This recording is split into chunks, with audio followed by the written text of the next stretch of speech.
Hey guys, how are you? Alright, we'll be starting sharp at 6 p.m. Singapore time, though it's going to be 2 p.m. in Dubai. If your friends haven't yet joined into the group, please do add them here so we can add them to the live.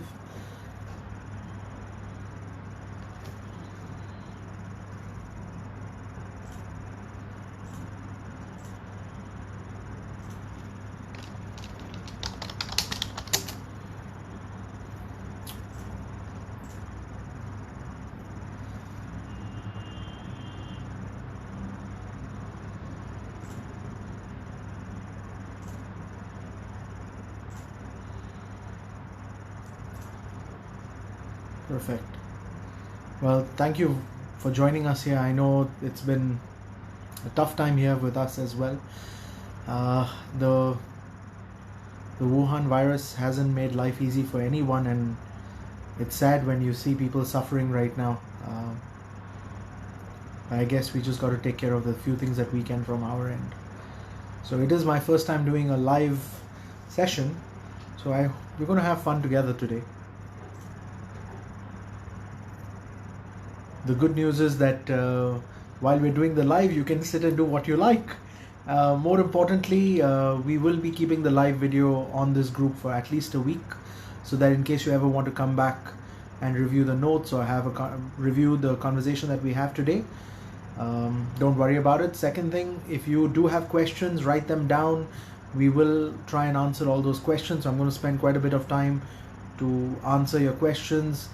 More importantly, I'm redoing my whole strategy because the strategy that I made in December needs to get updated with the new circumstances. I do have a lot of clients in Asia, and well, I need to redo my strategy because I cannot travel there yet. As much as I would love to be there, I can't, unfortunately. So yeah, we will be starting at 6 p.m. sharp. And like I said, if your friends haven't yet joined into the group, please do add them into the group so we can get them into the live session.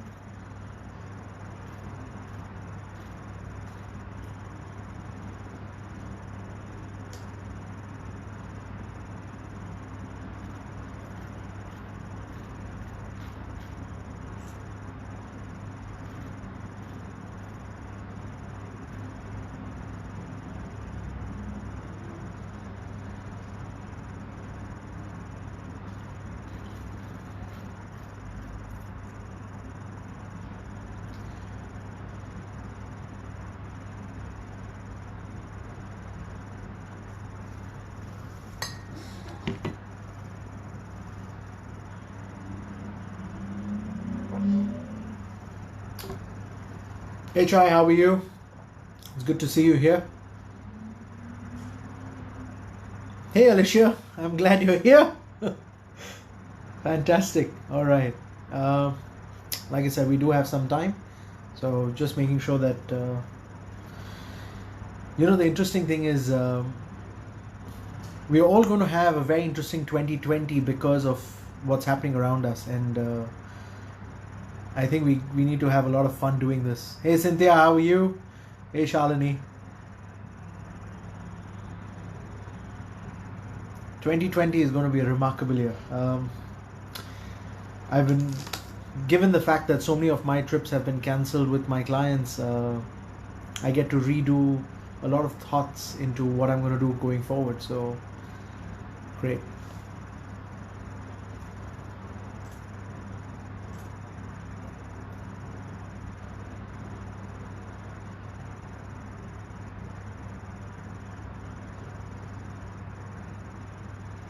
Fantastic. I hope you've got yourself some snacks and some drinks because you're going to have a long, good conversation.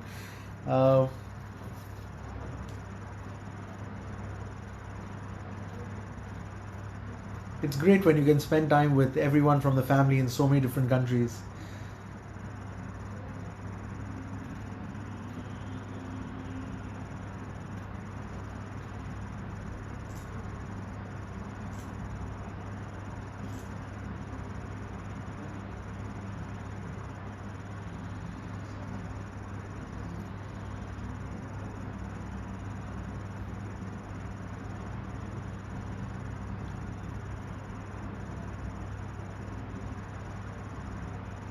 All right, we still have a few minutes till we start, so we have a good 10 minutes. Get yourself a nice glass of water, get some drinks if you want. Let's have a very good learning evening today. Hey Carmen, how are you? I hope Indonesia is well. I was supposed to be there, but hey, can't get there.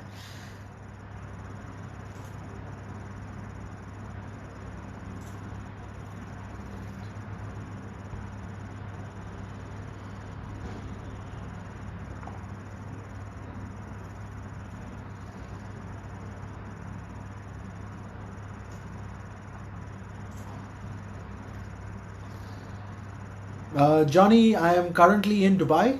I have been banned from traveling for a few days, so I'm currently in Dubai. I'm not allowed to leave. So, well, welcome to the beauty of Dubai. That's Burj Khalifa right there, the tallest tower in the world.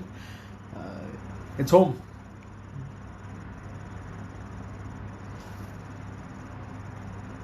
I would love to know what is your thought process in terms of how your strategy is going to change. So I want you all to be very today, let's spend time to build your own personal strategies. All right, so that's the whole purpose of this session today, is we get to spend time together to build your strategy.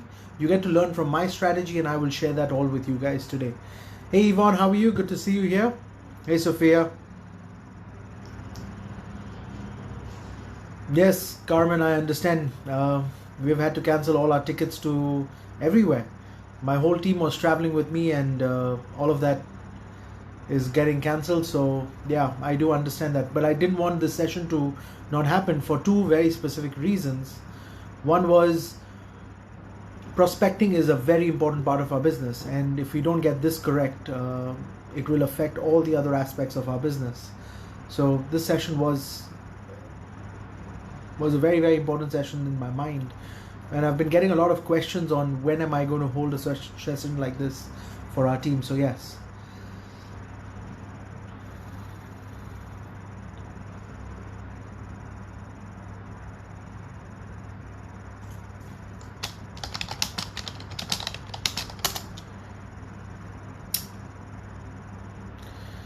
Yep, Shalini, I know, I'm following the news as well. There are a lot of new cases being reported every day, so yes, I do understand that. Hey Vincent, how are you? Welcome. Hey Chandrika.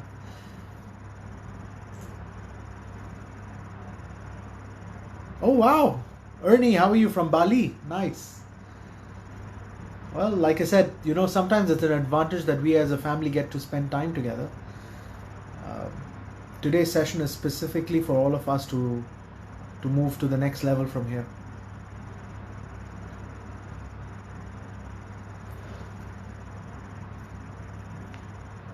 We do still have 5 minutes, so if your friends haven't yet joined this group, please get them to join this group so we can spend that time together. And this session is specifically for all those who are supposed to be coming for Prospecting 2020, and that's why we made this as a special group, so that we can all get to learn from each other right now.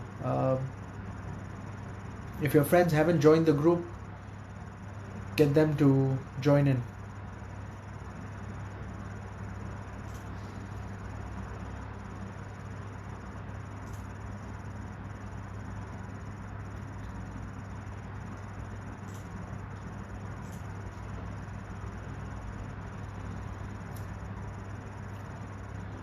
Hey Edward, how are you?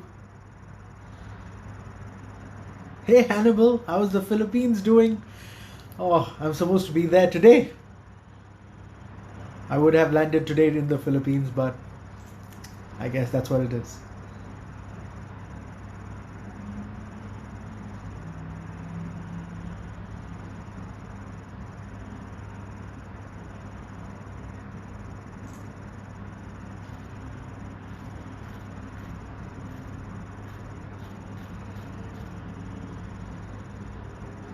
All right, we still have a few minutes, so just allow me 2 seconds. I'll run and come back.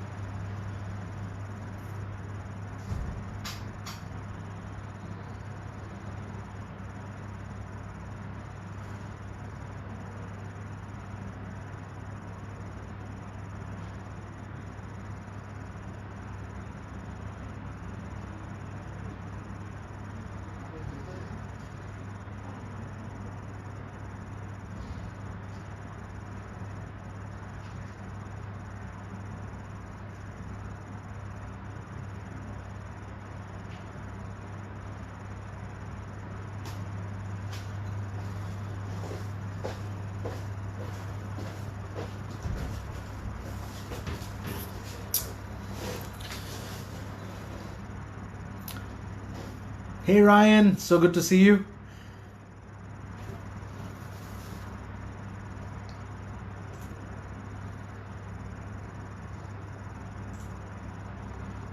All right.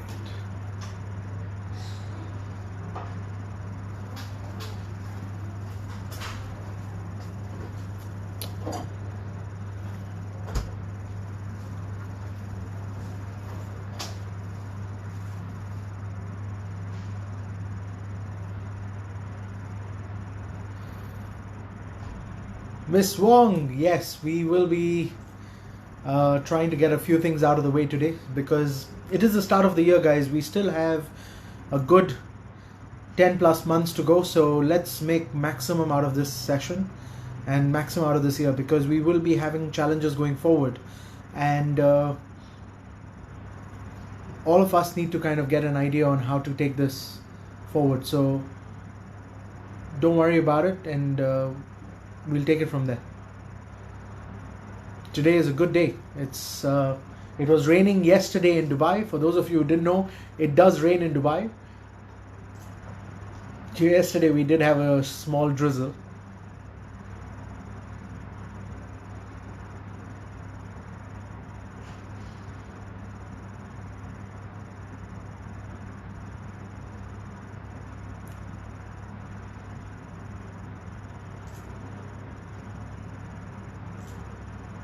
All right.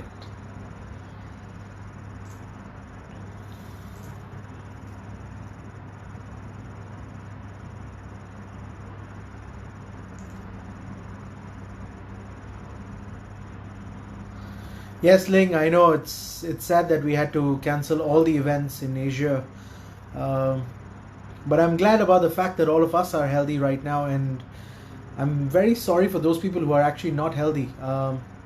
I was on the airport, and watching people wearing masks is probably not the easiest thing to do because it's not the most comfortable feeling. You don't get to actually see people's faces, so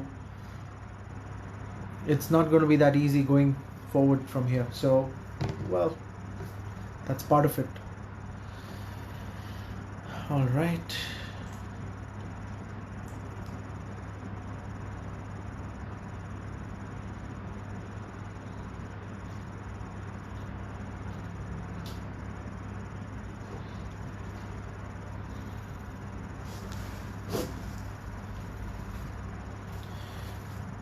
Avoid touching your face with your hands. That's what I've been told. So even a little dabble, you kind of use a tissue now. All right.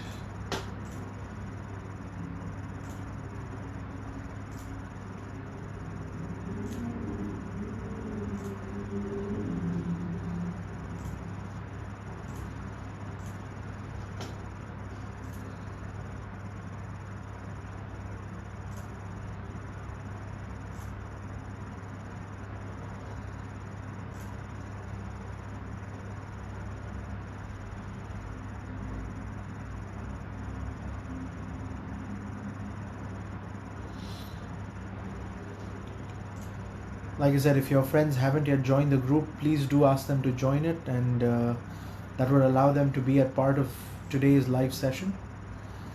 Now, I have written a lot of notes that I wanted to share with you, which I would usually do. So if you have come to my previous sessions before, put a heart so I know that you've been to my session before. For those of you who haven't been to my session before, give me a thumbs up so I know how many of you have never been to my session before. It's easier for me to have an interaction with you all. Now, for those of you who don't know who I am, my name is Dr. Sanjay Tolani, and I've been in the business for more than 20 years now. I started in the year 2000, and there's been a lot of changes in the way my business has progressed over the years. And one of the things that has changed in my business is the way I actually find clients. So for those of you who do know my background, you do know that I always started working with people that I'm aware of. I'm third generation in the business, and a lot of people that I've worked with thought that I've been able to get my leads because my father gave me leads or my grandfather gave me leads, when in truth their friends actually don't like working with younger people. So my earliest challenges were getting people to speak to me, right?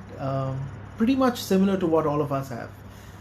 And my journey started quite uniquely. It started with college students, started with my classmates, with the parents of my classmates, with some of my professors. I did get to work with some of my teachers. Actually, a lot of my teachers did end up becoming clients of mine. So it was quite a unique experience trying to get clients in the early years of our profession. Then in the year 2004, 2005, when I qualified for Core of the Table, I realized there was a change in strategy that I required. So I went on to change the way I do my business. So today's session, I want to be talking a lot about how we have moved, how I have moved over the last 20 years in our profession, and starting all the way from day one. So I can share with you how my prospecting strategy has changed over the many years. Now, prospecting as a problem is going to exist irrespective of which phase of your career you're in insurance. Finding the right clients, the way you present yourself, the way you brand yourself, the way you position yourself will keep changing. So I did try to write notes so that I can share with you, because you do know that I like to write. I don't like using PowerPoint. So I have written my notes. I'm not very sure how easy it will be for you to have a look at those notes. So don't worry. What I am planning to do is I'm planning to have my team put up a PDF that would allow you to have an access to all my notes. So I've actually written down all the notes that I want to share with you today. Guys, in the month of December, I usually spend time building my strategy for the next year. So in the month of December, when I was making the strategy for 2020, I did not take into account something like this happening, i.e. the virus taking over our lives and, affecting all of us so drastically. It has affected me significantly, and I'm sure a lot of you will understand this pain as much as I do. So what I realized was I need to relook at my strategy, and that's what I started doing in the first week of February. I actually spent 2 days by myself in a hotel room trying to figure out what my strategy should be. So I had traveled last week to Greece. Some of you might be aware of this. I was speaking in Greece, and when I was in Greece, I locked myself 2 days in the hotel room, and I was just sitting down and putting together what should be my strategy going forward, right? It's going to be tougher to meet clients face to face, which is the usual way that I meet clients. And given that there's so much changing around us, what do we need to do? So Prospecting 2020 is about how do you create a lead system for yourself. Now, if you can't read this, don't worry. I will upload this as a PDF for you to be able to have a look at it. But if you can, great. If you can't, don't worry about it. I want you all to focus on the strategy that I share with you today, and that's more important than what I've written down, because everything that I share with you is what I do. Guys, let's get one thing clear. I'm not a professional trainer. I'm a practitioner like each one of you, and I'm selling insurance every single day of my life. I mean, before I came on live, I did have client meetings, which I did finish before I came on live. So I am a practitioner just like you. If I knew how to do training programs, I wouldn't be doing it like this. I would be having a full-fledged training room just to do this. So training is not my profession. I'm an absolute practitioner. Whatever I share with you is what I do. I do like to study case studies about how other advisors do it. So I will be sharing some of that as well with you today. And I will be sharing with you on what are the different things that I've done with my business. So first of all, thank you for joining into the session. We will still be having an offline session. So let's get one thing clear. Today's live session is specifically about prospecting, but we will be having another session in the month of June where all of you will be invited and you will be part of that session, which is specifically actually for this group.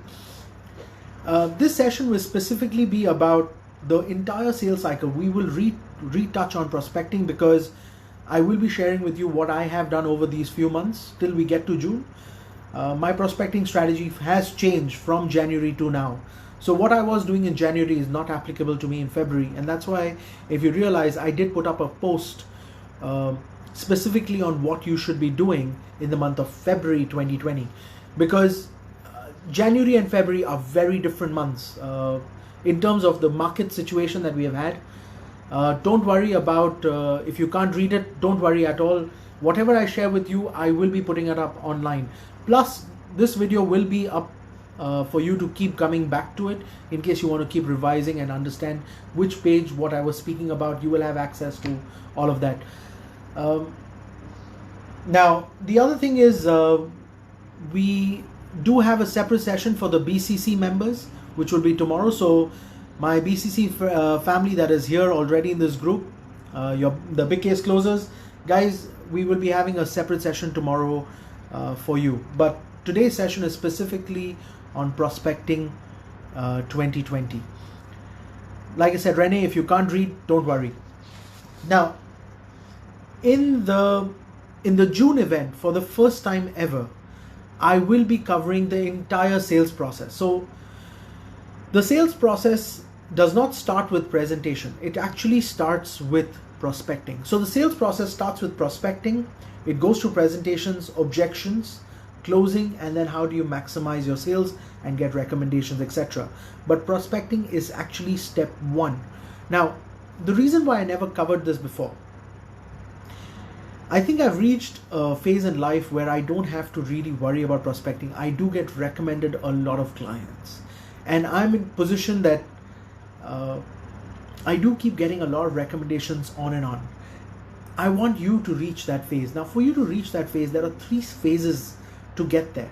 This is actually the 3rd phase, and I want to take you back exactly to how I started and what are the changes that I made along the way to change my prospecting strategy. So I'm going to go through with you on every single phase. We have time together, so I'm going to go through every single phase. In June, we'll cover the whole cycle. We will talk about prospecting. So guys, June's event will be specifically on covering every aspect of the sales process that I follow. More importantly, we'll retouch on prospecting 2020. So don't worry about that, right? Now, for those of you who can read this, the sales cycle starts with prospecting. It goes from prospecting to presentations, from presentations to objections, and from objections we then do closing till we maximize our sales. When we maximize our sales, we're talking about upselling, cross-selling, getting recommendations, all right? So don't worry about this. We will take it from there. Now, I do want each one of you to understand, and I'm going to repeat this over and over again because I want this really drilled into your heart and belief system, that we truly only have 4 products, right? Our 4 products are: you die, I pay; you fall sick, I pay; you retire, I pay; and your kids go to college, I pay. These are truly our only 4 products. Now, when we're talking about these 4 products, it's about understanding which product are we referring to, right? So when we talk about you die, I pay, it always refers to life insurance, and it will always be that. When we talk about you fall sick, I pay, it will always be referring to critical illness or disability, long-term care insurance, and those are the products that fall into that category. But keep a general category. It allows your clients to feel more understood, secured. When I was starting this business many years ago, there was a client of mine who said, Sanjay, I've received so many quotations. So this was a guy who was probably meeting a lot of financial advisors, and he said, Sanjay, I've received so many quotations. Which one should I buy? And it was then that I realized that I need to redo my strategy with the way I do presentations.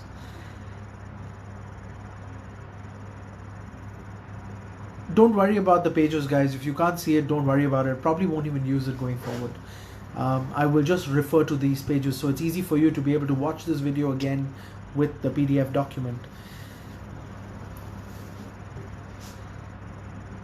When I was working with this client, I realized that if I don't position myself correctly, and I don't position the way I do financial advisory, a lot of our clients will just keep comparing quotations. So they will say, get me a quote from A company, get me a quote from B company, get me a quote from C company, and they will be doing comparisons on the quotations.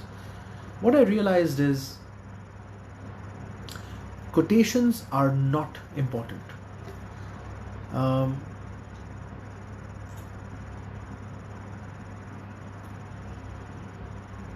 It's not about doing presentations. It's about finding the right clients, right? So one of the things that I do want to share with you is the 3 phases of our business. When we are doing sales, I had shared this in my previous session, but I want you all to understand this very carefully. When we look at the sales angle, now I have been told, all right, so again, if you can't see this, don't worry. When we look at the sales, right, there are 3 accesses that you have to worry about. Yes, Jorel, we will be saving this video. You will have access to it on the Mentoring Family group page. This video will not be removed, so don't worry about it. All right. When your income changes, that's an upsell strategy. When your lifestyle changes, which is you get married, you have children, the product choice changes. Your constant is your age, right? As your age increases, there will be either a change in income or there will be a change in your lifestyle, which is you will either get married, you will have children, etc. Now, every time your income changes, that is an upsell to an existing case. These are your existing clients. So that's an upsell strategy. When your lifestyle changes, which is you get married, you have children, you become a grandparent, whatever you do from now. So if your relationship status changes, that is a cross-sell strategy. Now, when we're talking about cross-sells, right, it is always coming down to the same 4 products. The products do not change. But it is your income that will always have an upsell strategy. Let's get our formulas very correct. How much life insurance does a person need? The rule of thumb is 10 times of annual income. Now, this rule of thumb does not change. However, if you have children, we might do a full financial need analysis where we will need to do that. But that is after they've agreed to even have a conversation with you, right? So if there's a change in your income, it's an upsell. If there's a change in your family status, it is a cross-sell opportunity. And with age, the fears stay the same. The only problem is as you age further, your fears actually increase. Not much changes about that. Now, 2001, when I initially started doing insurance sales, that was the official year that I started, in the year 2001. In 2001, finding clients was not that difficult for me because I always worked with people that I knew. I did have a very strong network of friends, but I realized that if I went to a friend and I talked to them about insurance, most of them were not even interested, right? I'm speaking to teenagers, right? 19, 20-year-olds, 18-year-olds, 17-year-olds. Insurance is not the conversation that they're interested about. What are they more interested in? They're more interested in the YOLO lifestyle, right?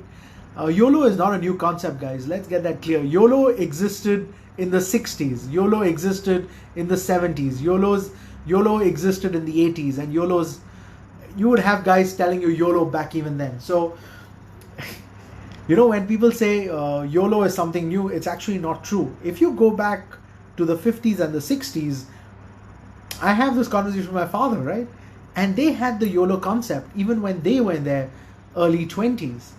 I saw I saw some of my father's old pictures where he had long hair, and I was like, Dad, really, you had long hair? And he's like, well, YOLO, as you guys say it. So it's not a new concept, and I want you all to understand that it's something that we will always have an issue with, especially when you're working with a younger generation kind of client. So when I got started, I was working with these college students, and college students don't really feel the urgency or the need to buy insurance. Now, I do want each one of you, by the way, one of the recommendations that I did get from my doctor was to keep drinking something so that your throat doesn't dry up. So I would recommend the same thing to all of you. Keep drinking every few minutes. It's just a sip or two, keeps you wet, protects your throat from, well, potential viruses, but it just keeps your throat moist and doesn't allow anything to really stay there for too long. So again, coming back to what happened when I started in 2001 was a lot of these clients did not even take me seriously, right? And when they did not take me seriously, I figured out it was probably because of the way I positioned myself. I needed to change my positioning and change the way it is what we do. A lot of our clients didn't get a clue on that. What I did right was I positioned myself as always the insurance guy. So if you did come to my university, when I was there at university in my bachelor's, they would call me the insurance guy. They would always say, Sanjay, the insurance guy. And I became known as that. I positioned all my class projects. So I did all my projects on insurance. I did marketing projects on insurance. I did HR projects on insurance. I did performance management projects on insurance. And I was known as Sanjay, the insurance guy. Did it feel bad? Well, first of all, most of my classmates were kids from well-to-do families, and they did not have a job title. I even had a business card when I was in university. So it was quite exciting for me to give my business cards out. My father did teach me something when I did join the business. He said, be very generous with your business cards. And that was one of my initial strategies. I was very generous with my business cards and I would give it away. Don't get scared of flaunting your business card. It is your identity. You're just sharing contact details, and there's nothing wrong in you giving your business card to people. I would actually recommend you to learn to give your business cards away. Spend some time on your business card. It's very important because your design, whether people will hold on to it. Don't be worried about people not holding on to your business card. It's all right. Let me give you an example. I'm on my table right now and I have a whole stack of business cards of people who have given me. Now, I have probably gone to an event, collected all these business cards, stacked it up on my table. One day when I am free, I will go through these business cards again.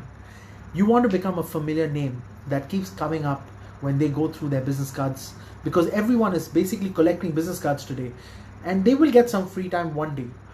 When they do get that free time, they will start going through that list of business cards. So that's what I did right, was I gave my business cards away. And when I gave my business cards away, a lot of people even learned to keep those business cards with other people. So I'll give you an example. A lot of my friends kept it on their desks, and when their parents saw it, they were like, who's this guy? Who did you meet? And they would probably say, hey, that's one of my classmates and he's started working. And actually I became a role model for a lot of these young college students, that their parents would tell them that, when Sanjay is working, why can't you work? Or, Sanjay has taken on a job, why can't you take on some work to do? So I became like the role model for these parents to kind of comment on and say, if Sanjay can do it, why can't you? And why am I sharing this with you? It affects the way your clients perceive you. So that's what happened with me when I initially started. I got a couple of things right. Number one, I branded myself as the insurance guy. Number two, I was quite generous in giving out my business card. So if there were two takeaways from this, I would tell you that these are the two major takeaways that I need you all to do.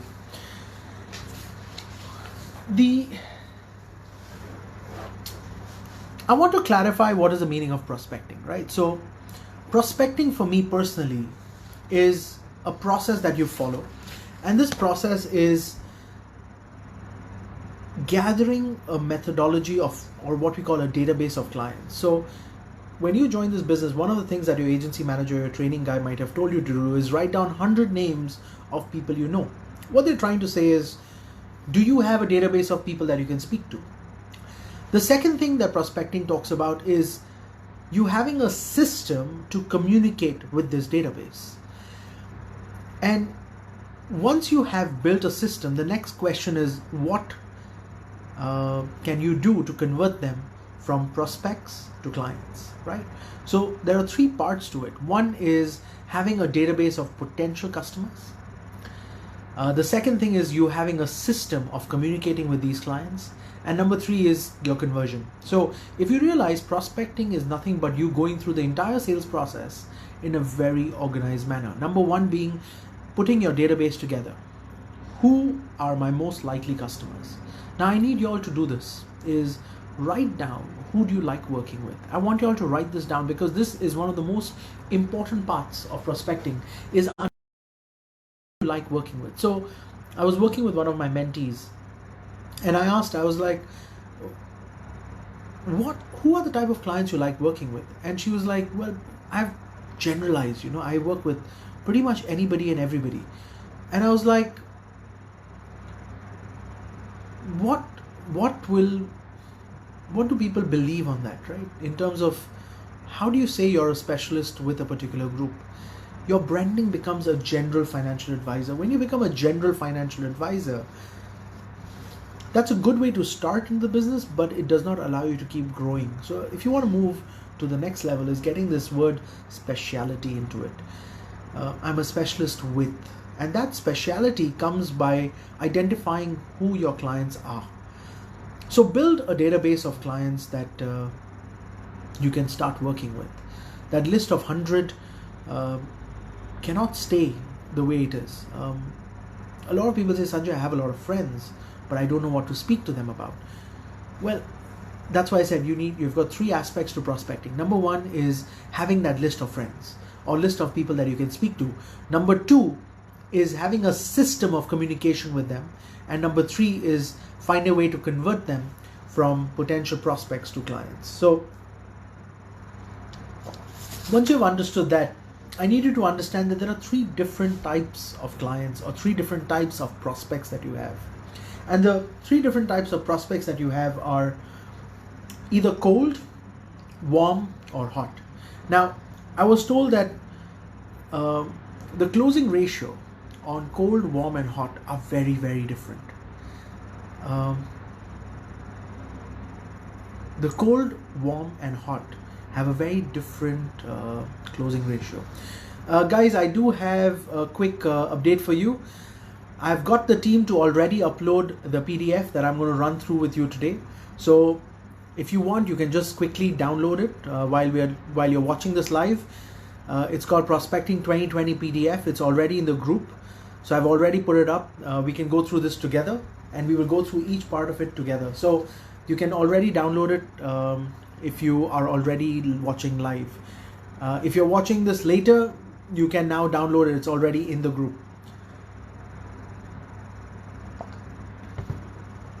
Now, when you're looking at the different types of prospects, when you're looking at a cold lead, why do we start with a cold lead? Let's get this again very clear. Why do we start with cold leads? So a lot of people will tell you when you join this business, start with cold calls, or they will tell you call your friends because those are the easier guys to speak to. But what are you going to say to them? When you start with a cold lead, it allows you to practice your presentation. It allows you to practice the theory that you have studied. When I started this business, the theory was do fact finding, right, and do surveys, financial surveys. But I realized it doesn't really work. And if you've come to any of my sessions, like I said, if you have come to some of my sessions, send me a heart so I know that you've been to a session before. If you haven't been to a session of mine, do leave a thumbs up so I know that you haven't been to my session before. And when I was in this business, when I started this business, they asked me to do cold calls as well. My trainer actually told me, he's like, Sanjay, if you want to practice your presentation, you do cold calls. You just call up randomly someone and have a conversation. We've forgotten the art of conversation, and that's absolutely true. So did I. I did not know how to have a conversation with anyone. Practicing a conversation allows you to get to the next level as well, guys. Keep this as a tip. Cold calling or cold prospecting is fascinating. And I do this when I'm at the airport. So I still do it even till today. Even though I have so many clients and I do get so many recommendations, I will have a conversation with a random person in a public location, like at the airport. And what I do is I would have a conversation. I'll give you an example. So I was at the airport in Greece and I saw a familiar face. So there was this guy who traveled with me from Dubai to Greece, and then he was on the same flight back with me. And I saw him and I said, "Did you just come to Greece a few days ago?" And he said, "Yeah, I just came like 4 days ago." And I was like, "Me too, I think I saw you on the same flight." And we ended up having a decent conversation. It was a good conversation starter because it started with a question. If you know how I start conversations, there are two things I do to start conversations. Number one is I either ask a question, or number two is I share a case study. It's always fascinating to have conversation with someone you don't know. And I want you all to try this. I want you all to stop someone or, learn to have that conversation. If you were in university, right? Now this is a joke, but it's true. When you're in university and you did want to have a conversation with the most beautiful girl, what was the first thing you would say? You would say, "What do you want to talk about?" Right? And you get a little stuck there, right there. That's exactly the hesitation that get noticed by clients. Now that hesitation comes out of lack of confidence. So if you want to grow this lack of confidence, right, is to learn to have conversation with random people. So till today, I practice this art of conversation with random people. I would stop someone and I would have a conversation with them. Warm leads are leads that you have been usually recommended to, or you've been referred to, as some people call it. But I would say the word recommendation is always stronger. When you're recommended to work with a particular client, they become a warm lead. A hot lead is when a client actually goes out of the way to want to buy an insurance policy.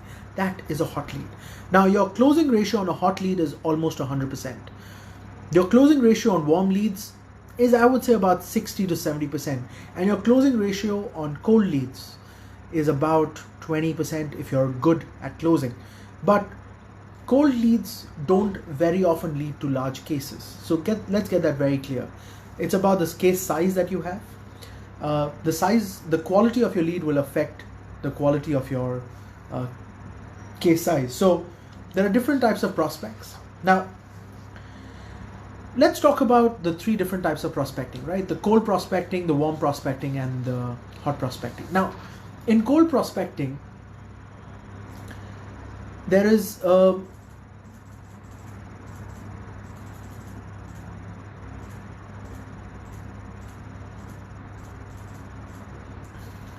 now, cold prospecting takes up a lot of your time. Now, when it takes up a lot of your time, the reason why it takes up a lot of your time is because you spend so much time introducing yourself. A lot of us even plan how to introduce ourselves. People do what we call the elevator script on give me an introduction within 30 seconds, or give me an introduction within 5 seconds, give me a one-line introduction. The problem that we face with this is it's not very easy to have a very long conversation. When you're having cold prospects, it's usually through a database that you have built. Some of us will say, okay, I have a database of clients that I got from my company or from my manager, and I'm randomly just calling these guys and saying, "Hi, I'm from so-and-so company," and you try to have a conversation. Are there scripts available for this? Yes, there are. There are many scripts available online. You can actually check on that. Have I ever used any of them? The answer is no. I would rather have a real conversation rather than have a script. Because when it's a script and your client takes you off script, you find it very difficult to come back on it. So avoid having scripts and start having conversations. A conversation will only get better even if it's with a random, if it's genuinely from you. Have a story that you can share, because if you don't have a story of your own, practice a story before you start having that conversation. Think about what story would you share with those clients. Now,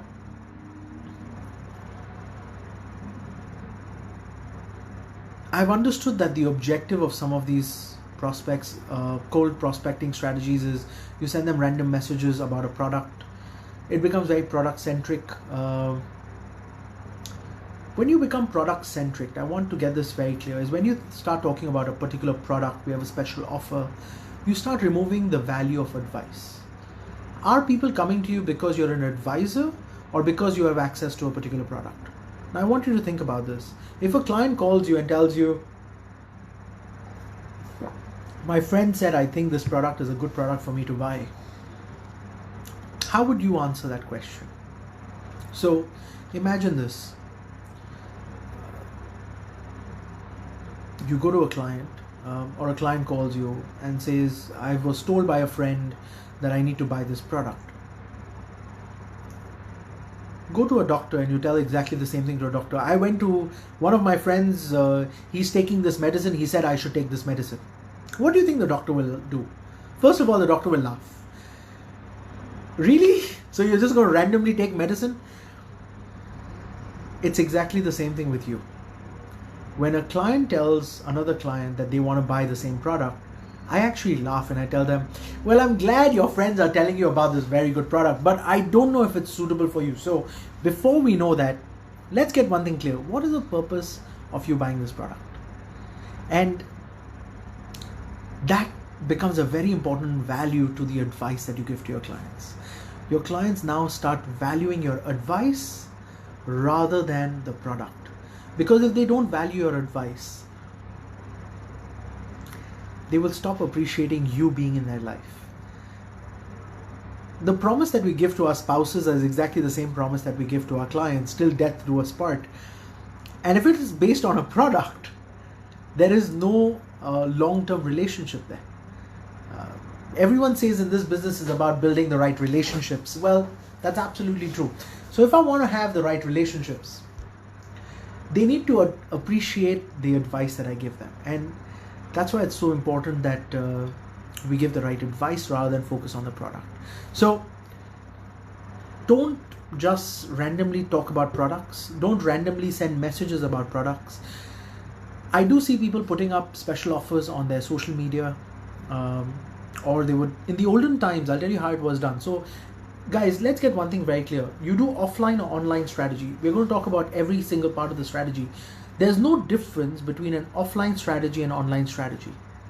In the olden days, when there was a special offer, we would send a direct mail to all clients and hopefully they will open that direct mail. The new way to do it is you send a message via social media and hopefully they will open it. It hasn't changed. The strategy online and offline is exactly the same. The only difference is the way we did it. So previously we would have bought databases. Today you buy databases online. Previously you were buying databases from PO box addresses or home addresses of people. And this is not a new strategy. This is something that people have been doing for a very, very long period of time. And if you sit down with any marketing person, they would tell you that nothing has changed in the offline and the online world. In the offline world, you paid people to, you would send out flyers, which were special offers. Oh, I've got X percentage rate of return. We've got a special offer going on in terms of premium. You can buy at a cheaper price, so you're getting a 20% discount, blah, blah, blah. These were all old school. But the new school is exactly the same. What's the difference between old school and new school? The way it is being communicated. Previously, it came into your post office, into your post box. It was slower. Today, you get it as a feed on your social media. It's still exactly the same. Our mind automatically filters these thoughts, filters these messages. So imagine you got a mail today, right? Physical mail. So when I get physical mail, I will see special offer, boom. Special offer, boom. I would just throw it away. It's what we call spam. The same thing happens with emails today. You will get a message, special offer or product sale, blah. It goes into your spam folder.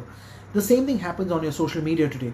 Is your mind also automatically filters these special offers. So you will see it, but it's not really there. You just blank out over there. And that's the capability of the human mind. It actually blanks out every time it doesn't want to see something.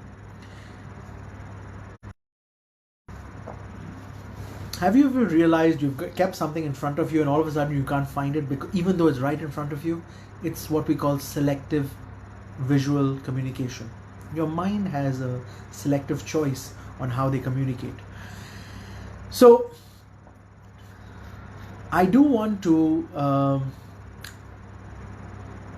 clarify that I'm not very happy when people do cold calling, because they drop the value of their advice. They now start focusing on a product. So I would recommend that we move more towards a warm prospecting strategy. Now, when you're doing warm prospecting, right, you're spending lesser time on trying to introduce yourself. You still have to introduce yourself. You still have to tell me, why should I work with you? And if we can't get that clear with our clients in a very early time of the meeting, or even trying to get a meetup, why should they even meet with you? If we can't get that clear, we have not created enough value for them to have a meeting with you. So when you send an email or you get a phone call, so I'll give you an example. Let's say I got the telephone number of one of my client's friends, right? My client says, you know what, Sanjay, I called a friend of mine. I think he needs to speak to you. And I call him up and I say, hi, I got your number from so-and-so. And he says, okay, why did he give you my number? If you don't have the right follow-up after that, you're going to lose that conversation. They're just going to basically keep the phone down and say, I'm not interested. So the question is, what do you say after that? So I want you all to think about this. I want you all to spend a few minutes, take a paper and pen, and I want you all to write down that, let's say someone did give you a telephone number, right? And they said, do one thing. I'll give you an example. Sanjay gives you the telephone number of a friend of his whose name is, let's say, Z, all right? And I say, call Z, tell her Sanjay gave you my number. And you call Z, you say, hi Z, I got your number from Sanjay. What's your follow-up after that? What's your follow-up after that? Think about this. And I want you to spend a few seconds trying to figure out, what would you say to that person? Write it down. Take a paper and pen, write it down.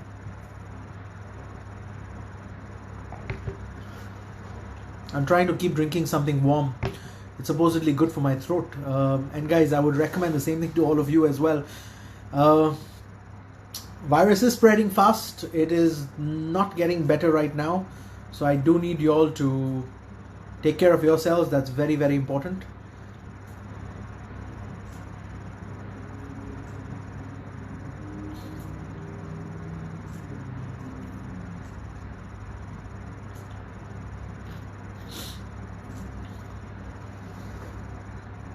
So what would you say? I'd love you all to reply. I'm reading most of your messages because this session, like I said, is pretty much a session that you and I would have been doing if I was there. So what would you say?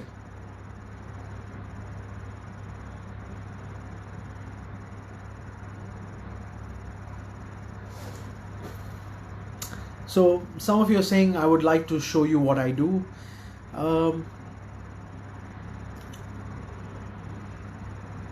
Karman says that Mr. Sanjay told me that you want to buy an insurance. Well, not necessarily, right? So I want you all to rethink this answer. Imagine you're calling someone. So I call up Z. Hi Z, I got your number from Sanjay. And then what's your follow-up after that? I want you all to think this very carefully, guys. If we don't get this correct, there is a problem. Because it doesn't matter whether you get a hot lead, a warm lead, or a cold lead. You need to still tell me, why do I need to continue speaking to you? Or why do I need to continue? Why should I meet with you? So I need to know. People don't give you a recommendation or refer you a client who wants to buy insurance. If they already wanted to buy, they would have already found someone to buy. So I want you all to rethink about this. It does affect your closing ratio.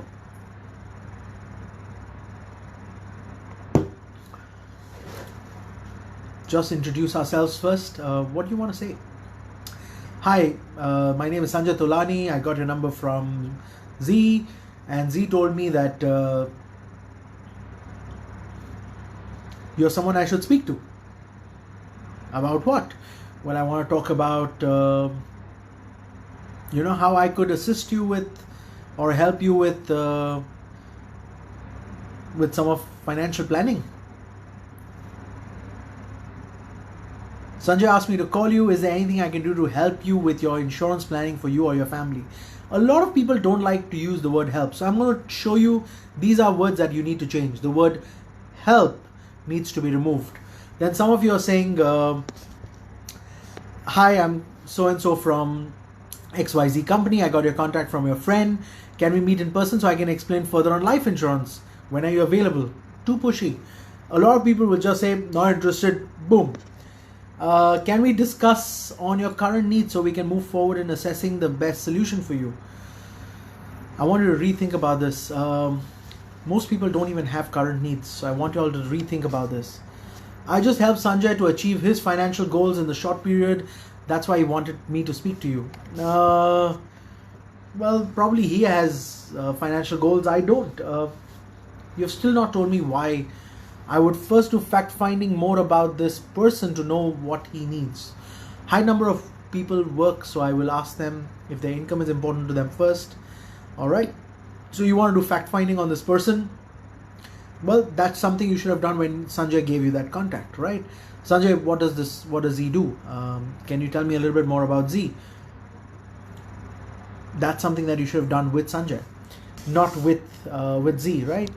Sanjay, I did some work together and he's highly recommended you to hear about this and I would most definitely benefit you. Sanjay said that in similar industry or business and I share how it could be a benefit of you talking to me. Great. Sanjay told me to call you. Sanjay, is it a bad time to talk right now? I'm his family advisor and heard that you're looking at insurance. All right. Great. So I'm glad you've got...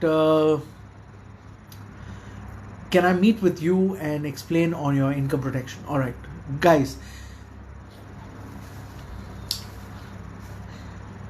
We're going to talk about two things, right? Number one is emails and second is phone calls. So let's focus right now on phone calls. I pick up the phone and I say, hi Z, I got your number from Sanjay. Now Sanjay is a fantastic friend of mine. And he said that I should be talking to you because he thinks you're amazing for me to meet up with. I don't know anything about you, so that's why I thought I'll just give you a call and see when can I catch up with you. There's nothing to talk about insurance yet. You don't even know whether they have a financial advisor, don't have a financial advisor. Why should I ask that on the phone? So let's get this one thing clear. Number one, you don't ask them if they already have a financial advisor on the phone. I love the way Tasha is quite aggressive on this one. I may also ask Z if you could be overpaying for your premium. Can I help you a way to optimize your costs? Wow. You see, all these are fantastic choice of words, but not on the phone. Guys, we need to find a way to change our warm strategy. Phone call separate and email separate. There are two different types of communication. Written communication and verbal communication. You cannot have both being the same. Verbal communication is very, very different because you also have tonality. You can increase, soften your voice, make your voice louder, and that tonality affects your conversation. Whereas when you're writing an email or you're sending a text message, the tonality of your voice doesn't exist. They will read it the way you say it. They will read it the way they want to read it. They could read it as if they are very aggressive. They could read it as if they are upset. So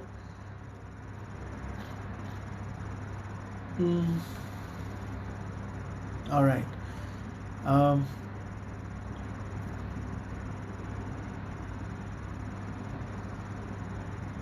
When you're looking at conversations, right? So let's come back to phone calls.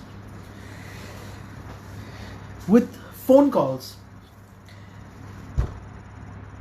it's how warm you sound on the phone. One of the things that we forget to do is when we're on a phone call is we forget to smile. When you're smiling, trust me, it affects your tonality of your voice.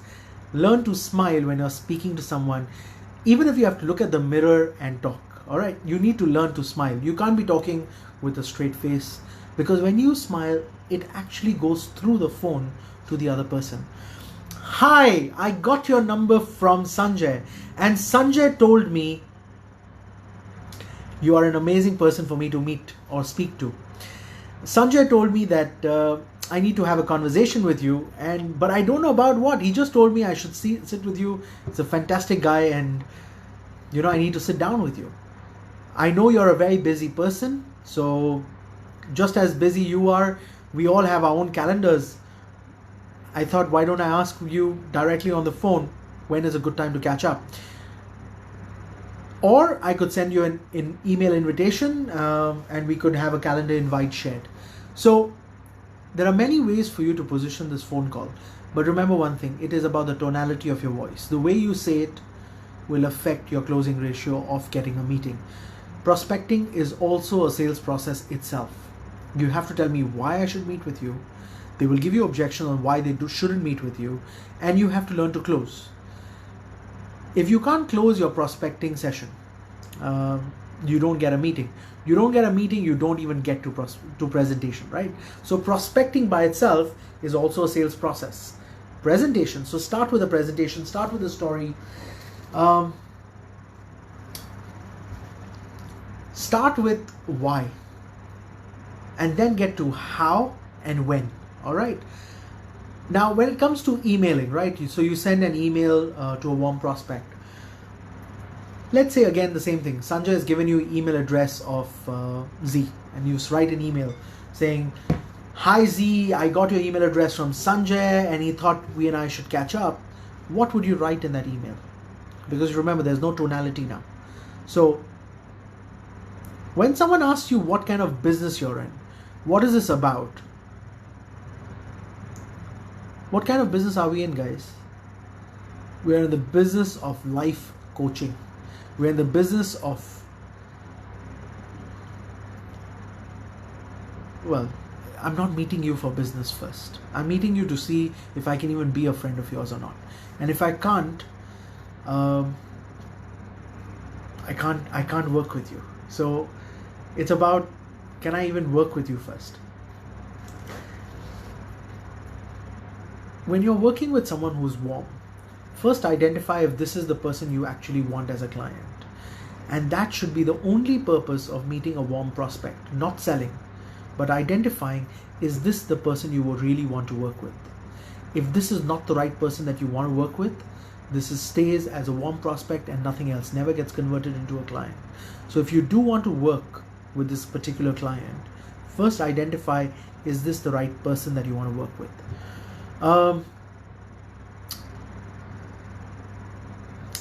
Would you suggest we call or give Z a WhatsApp? Now, I would always prefer picking up the phone. Guys, one of the things that's happened is we get so many WhatsApp messages in a day. We kind of have started blanking out when we...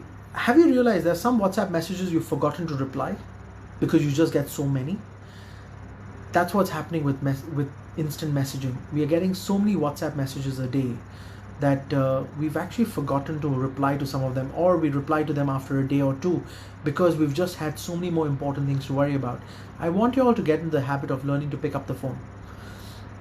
Having a conversation on the phone is a lot more powerful than sending a WhatsApp message, because you lose the element of surprise, you lose the element of giving someone that wow feeling, which you would have otherwise done had you picked up the phone. So I need you all to learn to pick up the phone. That's very important. Emails. Let's come back to emails. Now, let's say you're writing an email. You're not able to get a hold of that person. You're not able to call that person. You call that person, did not pick up the phone. Now you're going to send an email or a WhatsApp message. What do you write? What do you write? Very, very important. What do you write at that point?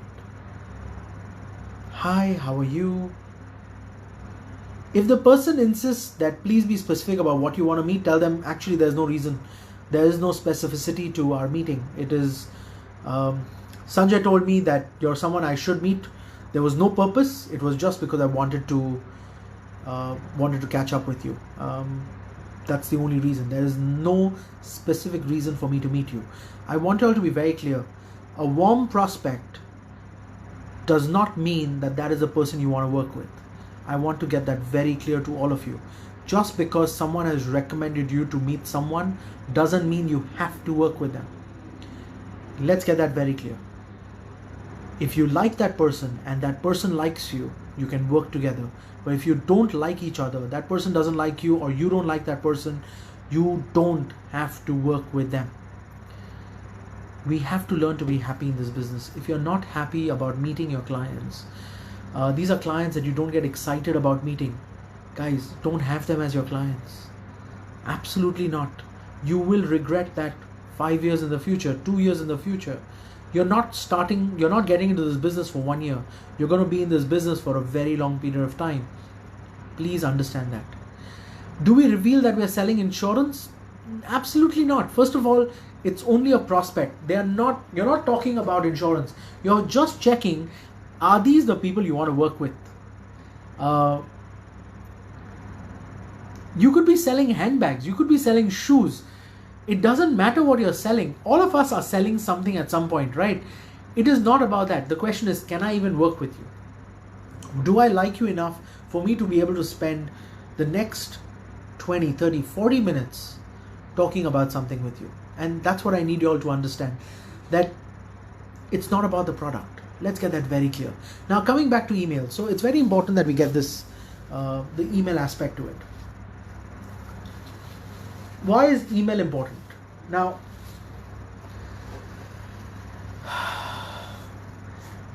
email allows you to get their attention span for a certain period of time. But if you have a very long email, what do you think will happen? You will probably not get their attention to read that whole email. You cannot write a very long email unless you start the email with something very exciting. Now, how do you make an email exciting? I want you to think about this. What should you write to make the email exciting? Hi, my name is Sanjay, or my name is XYZ. I got your email address from Sanjay, and Sanjay said I should catch up with you while I am in so-and-so area.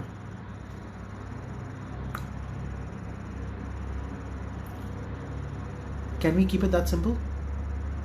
Or do we need to write more? I want you to think about this. Do we need to write more? Or do we just keep it as simple as, I'm going to be in your area. Sanjay thought I should catch up with you because you're a fantastic person. Well, what do we catch up about? Well, nothing. You just said I should meet up with you.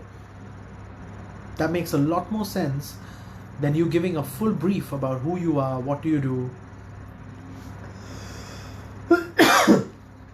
And when you send out an email like this, where do you send this email out from? Do you send it out from your professional email address, or do you send it out from your personal email address? Very important.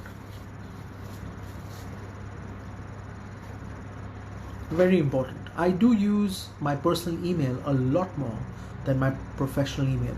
So I use my professional email to send out emails very specific to my company, very specific to my existing clients. But when it comes to meeting a new person, I prefer using a personal email address. So that's a recommendation I can give you, is use your personal email address. It could be a Gmail address. And tell them, this is my personal email, and Sanjay thought I should catch up with you. Something as simple as that will affect your opening ratio a lot more. My father told this to me when I initially joined this business. He said, Sanjay, you're fantastic with opening. But my weakness used to be closing. So I had to work a lot on my closing more than my opening. And I realized, as I've been in this profession so long, the more mentees that I've worked with and the more advisors I've met, I realized the weakness was not in the closing, but I realized their weakness was in the opening. So we all will have different aspects that are weak in our sales cycle, right? So our sales cycle starts with prospecting, presentations, objections, closing, and then maximizing your sale, which then should bring you back to prospecting because you get recommendations. So a lot of us are suffering. The reason for me to do this event was, this session was purely because advisors have been telling me, Sanjay, we got your presentation skills, we got the objections, and if I can meet a client, I should be able to close. I don't have a closing problem. My problem is getting to meet clients. And I thought that was a problem that was not really a problem because I was able to handle it so well. So what I'm sharing with you is the strategy that I use. I am known for very good opening strategies, and the reason why my opening strategies are good is because I've got stories. You have to learn to tell good stories. You have to learn to be able to hold on to attention. You have to be able to hold on to people's attention span, because that's becoming difficult. You see, we've just got so many messages coming from everywhere. I will have a phone call, I will have a WhatsApp message, and every time you have that, it takes away your attention span. Do you have a story that's good enough to hold on to my attention span for a certain period of time? I know that a lot of us have very long meetings. I need you all to find out, how do you shorten that meeting time as well? So let's say you do get a meeting with this prospect. How do you shorten that time? So let's come back to writing the right email. When I started in this business about 20 years ago, there was a gentleman who had given me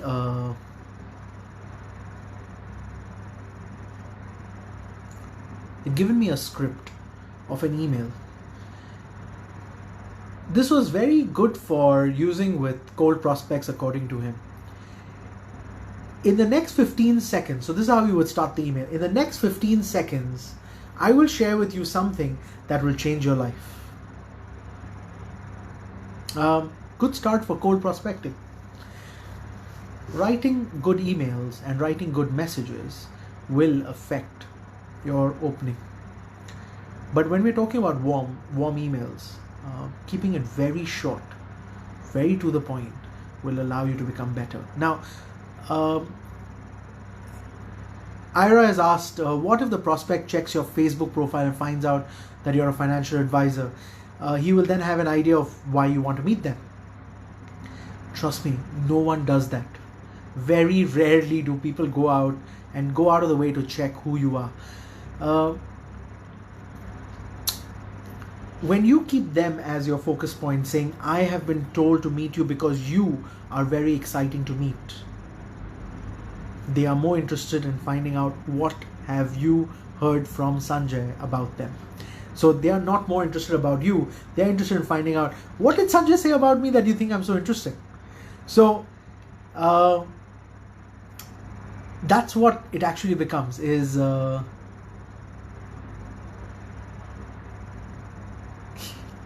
it becomes about them rather than about you. And can you convert that into a conversation, that the session becomes, the prospecting session or the meeting becomes about them rather than about you? So if you want the meeting to be about them, right? What did Sanjay say about me?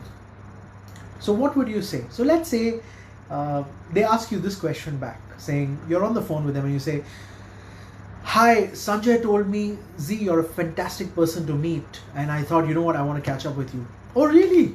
What did he say? What are you going to say after that? I want you to think about this. What will you say after someone says, Sanjay said you're an exciting person to meet? Really, what did he say about me that you really want to meet me? So what are you going to say about that? So it's exactly the same thing. When you send out an email, make it about them, right? It's not about you, it's about them. It's not about what can you do for them, rather what they can do by meeting with you. So what can they do by sharing? I mean, I would love to know what your life story is. I need to know. Sanjay told me you have a beautiful life story of how you've worked your way up. He told me, how you've been enterprising. Make it about them rather than about you.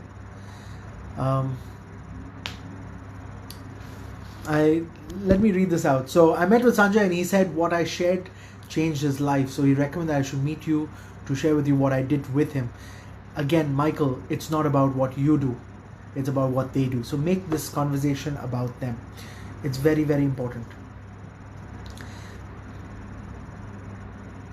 The process of recommendations or getting recommendations, I've covered this before, but I'm going to cover that again today, because a lot of people have forgotten this, but there was a whole session that I did specifically on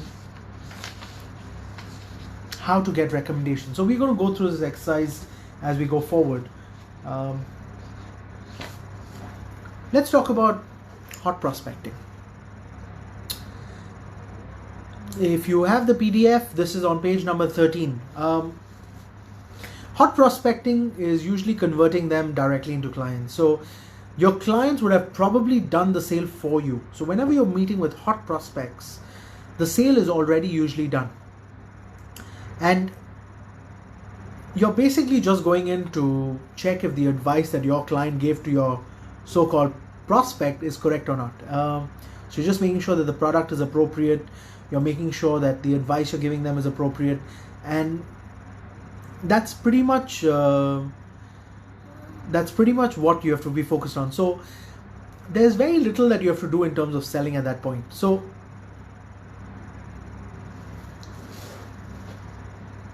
when you meet with hot prospects, you're supposed to pretty much just go in for closing. And when you meet up with hot prospects, the conversation is about, is this the right product for them? Is this the right advice for them? And that's when your presentation has to be very quick, very short. And you do the sign here strategy, which is the instant close. You have to ask for signature and say, all right, let's move on. Let's get the paperwork out of the way. And that's the advantage of working with hot leads, or what we call hot prospects. Majority of my prospects today are hot prospects. So I work very quickly, I save a lot of time, but I keep practicing the skills of cold prospecting, warm prospecting, and hot prospecting. So like I said, I do keep practicing how to have a conversation with a random person, how to have a conversation with someone that I've been just referred to, not recommended to, and how do I work with a client who's basically already agreed, just doesn't know what to buy and how much to buy. So 3 different types of prospects. And when you're working with hot prospects, it always comes down to what's the value that you give by them working with you. So if you can give that in clarity, you're quite good to go. So focus on getting all the work done. So you have to keep doing cold prospecting to keep your skill sets there. You have to keep doing warm prospecting, and you have to work with hot prospects. So I'm going to teach you how to get from cold to warm to hot as we move forward, because most of us are either saying I'm going to only work hot prospects, or I'm only going to do warm prospecting. They will say only work with referrals, only work with recommendations, only work cold calling. 80% of top advisors in the world will use multiple channels. 80% of all the top advisors in the world will use multiple channels. And that's the same thing that I do. Even today, I still have random conversations. I still meet with clients who I don't know much about, just have a phone call. I would give them a call as well, because a lot of my clients would say, Sanjay, why don't you call this friend of mine? He's a damn nice guy, you should have a conversation with him. Boom, I will pick up the phone and have a conversation. I do get a lot of recommendations, which is why I have a lot of cases that I close in a year. And I need that each one of you to understand, you can't be focusing on just one strategy. You have to have all 3. A lot of normal advisors, I want you to understand, a lot of regular advisors are saying that I only work by referral, for example, right? They only work in a certain manner. You have to learn to be flexible. Right now, I'm going through a phase where all my meetings are getting postponed. Guys, in the last 3 weeks, the number of my meetings that have got postponed is insane. In the month of December, I had set these appointments. So I have set appointments for about 6 months. All these appointments that have been set for the month of February, March, and April have got postponed to June, July, and August. Now, what do I do? Do I just sit in my office and do nothing? Or just wait for people to turn up, but no one's turning up because no one wants to meet right now? What do I do?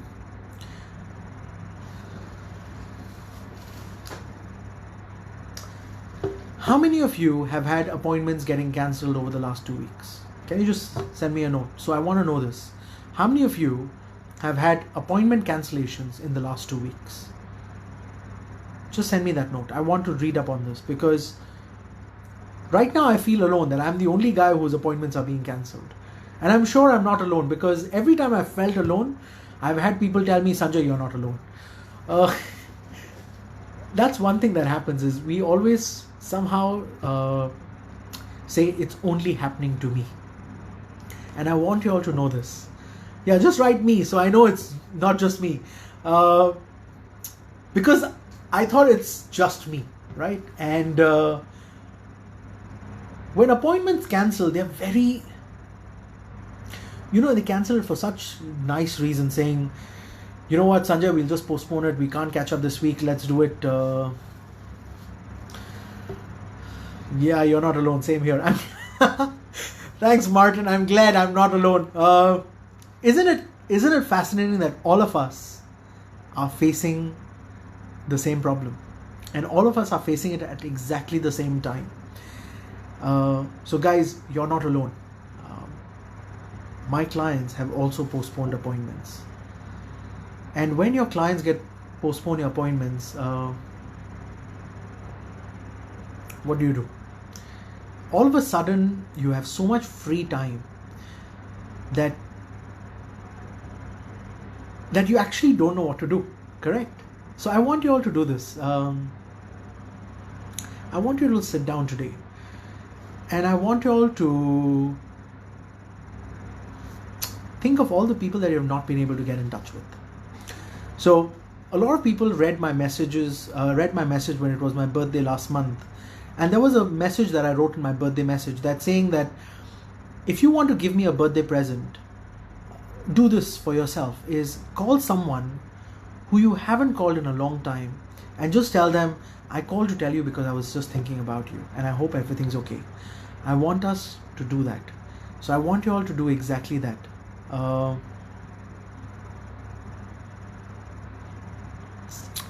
Yeah, Sasa, I know that client just cancelled it today, even though you have a flight.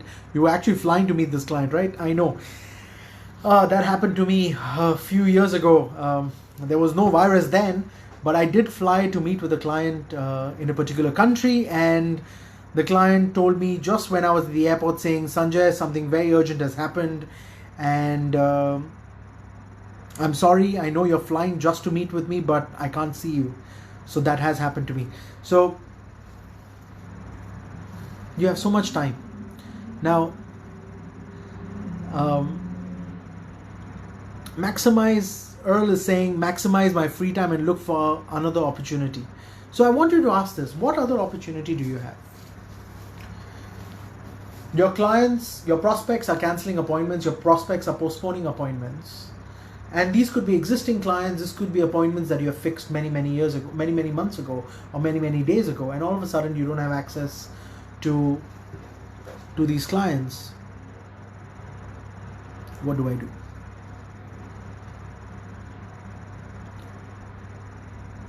What do I do?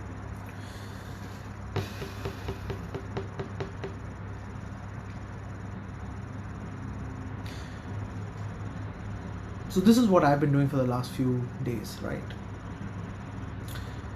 I've been calling all my existing clients and telling them, listen,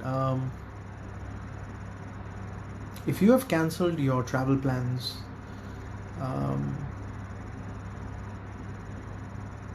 I've been giving them few recommendations on how they can stay healthy. And I've been telling them, let's meet up in very less crowded places. So I would actually go to their offices, or I would invite them to my office saying, you know what, I have a very quiet office, come over, let's have a cup of coffee. Even a lot of your clients. So the funny thing is, if your clients have cancelled your appointments, if your clients have postponed their appointments, don't you think your clients' clients have also cancelled and postponed appointments? Think about this. If your clients have cancelled appointments with you, and if your clients have cancelled meetings with you, don't you think your clients' clients have also cancelled and postponed appointments? They absolutely have. And that is your opportunity to have social meetings. It's not about sales. It's not about product. It's about learning to have social meetings. A lot of your friends are going to be very free. Think about this. I called up a friend of mine and he's like, Sanjay, I canceled all my trips this month. I was like, great, let's do lunch. You and I are free anyways, right? Even all my trips have been cancelled. And all of a sudden I got to meet with friends of mine that I haven't met for a very long time. I got a call this morning from a friend of mine. He's like, Sanjay, I heard you have cancelled your trips. I said, absolutely cancelled. He's like, then let's do lunch. You and I have always been busy. Let's catch up. It is a fantastic time to catch up with all the people you truly love and care about. And you've never been able to convert them into clients. So these are guys who you want to work with, but you've not probably had the opportunity to meet with them because you didn't want to sound pushy. Well, it's free time now. All of you are now free. So, guys, good time to actually catch up with old friends. Some of the top advisors, when they get into trouble like this or they find difficulties, they like to spend their time doing three things. Number one is they either work on building their skill sets, or number two, they spend more time networking, or number three is they spend more time introspecting on things that they've made mistakes on. So you can do all three. Number one,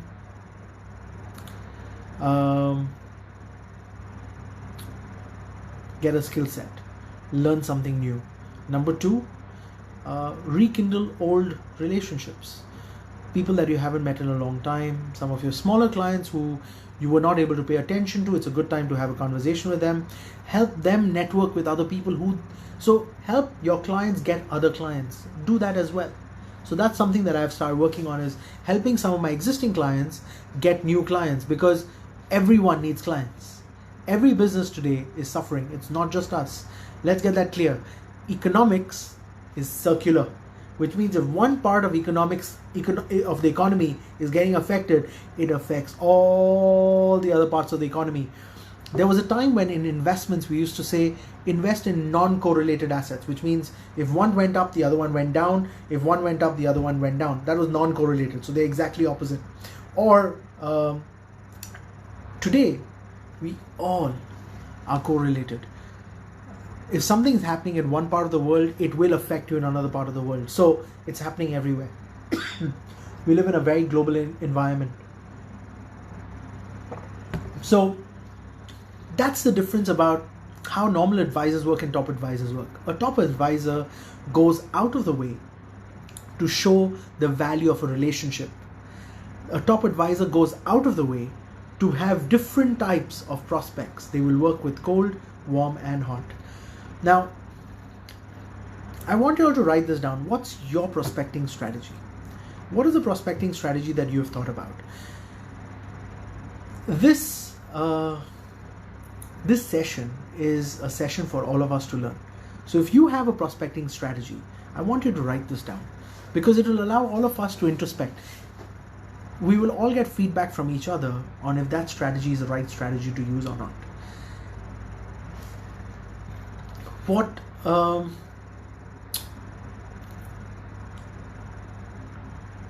So when we do prospecting,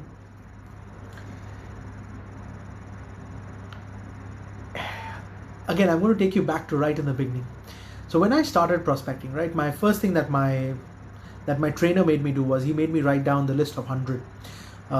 Write down all your friends' names, and then he told me you call them one by one. And actually what I realized was that it scared away a lot of my friends, right? Because they were like, oh, Sanjay's going to try selling us something. That's why I wrote this down. I actually wrote this down. So if you've got the PDF with you, this is on page number 18. I actually wrote down exactly what I was doing, and I realized that that's what most of the advisors are doing even today. So if you sit down through a training session, they would tell you the same thing. Write down the name of your friends, call them one by one, and you will notice that all of a sudden your friends become very hesitant to talk to you. And then you start losing confidence in your product, you start losing confidence in yourself. So what went wrong? What went wrong was the way you position yourself, the way you start that conversation. Hi, I've joined so-and-so company and I'm now going to be doing financial planning. I thought, why don't I give you advice? Yeah. Do you want to do this on the phone, or do you want to do this when you catch up? When you catch up with friends, what do you focus on? The presentation. The presentation. So I want you all to go to page number 19. And why is this page very important? So I'm going to pull it up so it's easy for you all to have a look at it.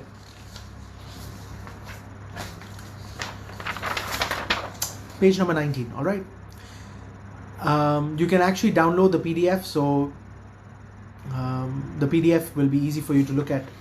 In the PDF, you will notice that there are 3 phases. Phase 1 is what we call the prospecting phase. This is where a lot of new advisors are.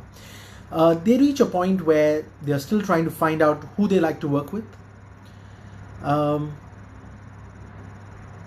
They've still not been able to identify what area of expertise they want to have. For example, do they want to work with professionals? Do they want to work with business owners? Do they want to work with college students? So you haven't been able to identify your market. A lot of us are still in phase 1. Now, when you have become successful in phase 1, you actually move to phase 2, which is where you go into what we call getting recommendations. Getting recommended to work with other clients, getting your clients selling for you. And phase number 3 is the ultimate stage to be at. And what is the meaning of that phase? You get this continuous flow of recommendations. So on an average, I get about 1,000 recommendations a year. Now I've already reached phase 3, but I went through phase 1 to phase 2 and I have now reached phase 3. Each one of you can go exactly through these 3 phases. You can start, some of you are still stuck in phase 1. Some of you have already reached phase 2. The question is, how do you get to phase 3? So when you reach phase 3,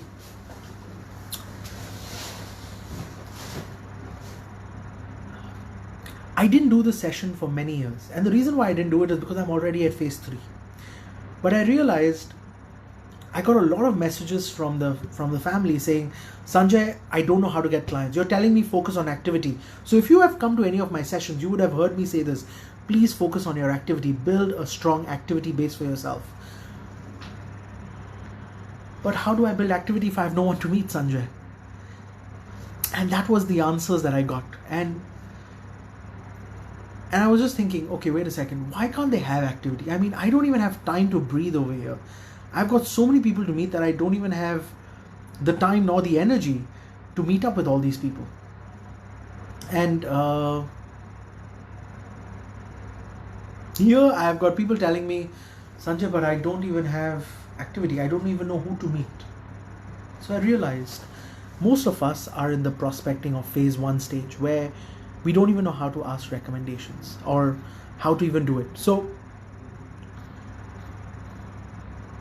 when it comes to prospecting, I need you all to learn to do 2 things.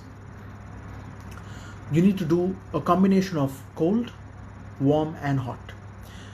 When you do cold, I want you all to practice meeting random people. Having a conversation with someone that you just see in the coffee shop. We have forgotten to have conversation. And when you start a conversation, you usually start it either with a question or a case study. Now, when you do it with a question, what question should you ask?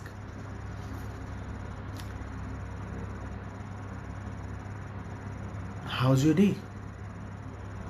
I want it to be a very general question.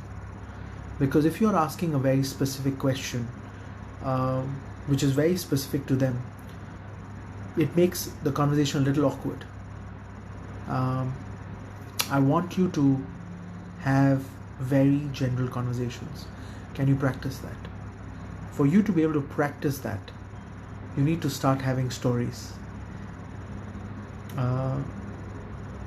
Attention grabbers. You need to know how to catch someone's attention again. I'm going to repeat this again and again, but you need to have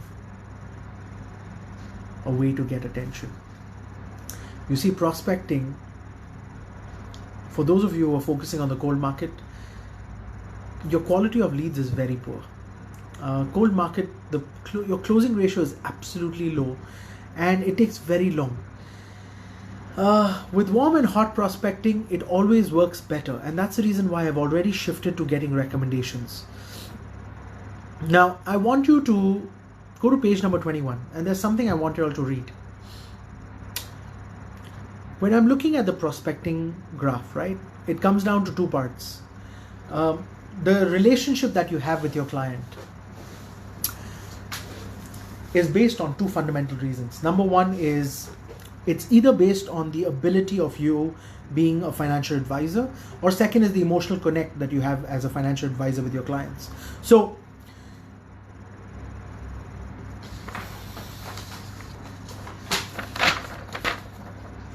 if we look at ability, right?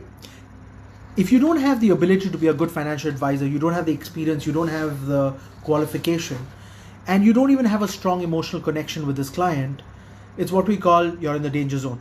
It's something that you don't want to be in. The best is you have a very strong relationship or a strong emotional connect with your client, and you are known for your ability. That is the best position to be in. If you can't reach the best position, at least try to be in the safe zone. But if you don't even know the person, so think about this, you're a cold client, you're cold, right? Absolutely cold prospect, and you don't even have the ability. So you're a new financial advisor, you're in what we call the danger zone. No wonder a lot of us get rejected.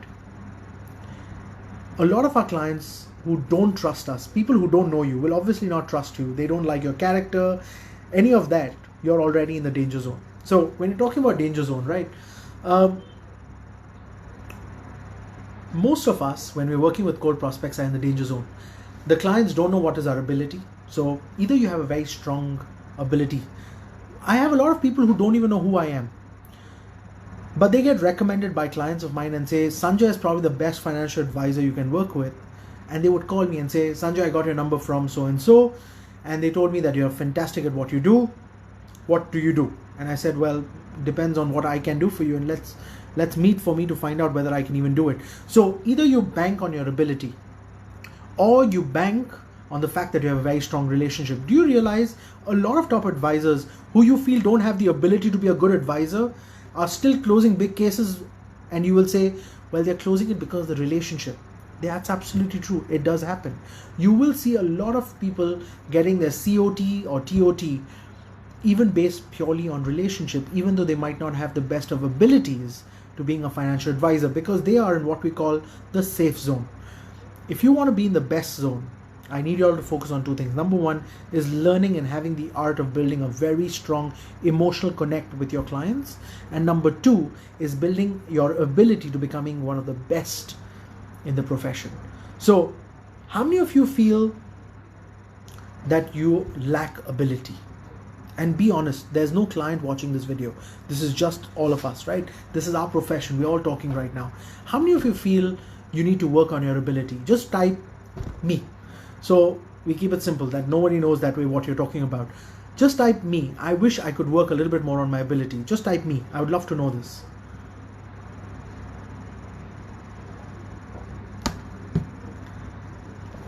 The other thing that I want to know is, how many of you feel that you're not being able to build enough trust and character with your clients? Then write, I got to do this.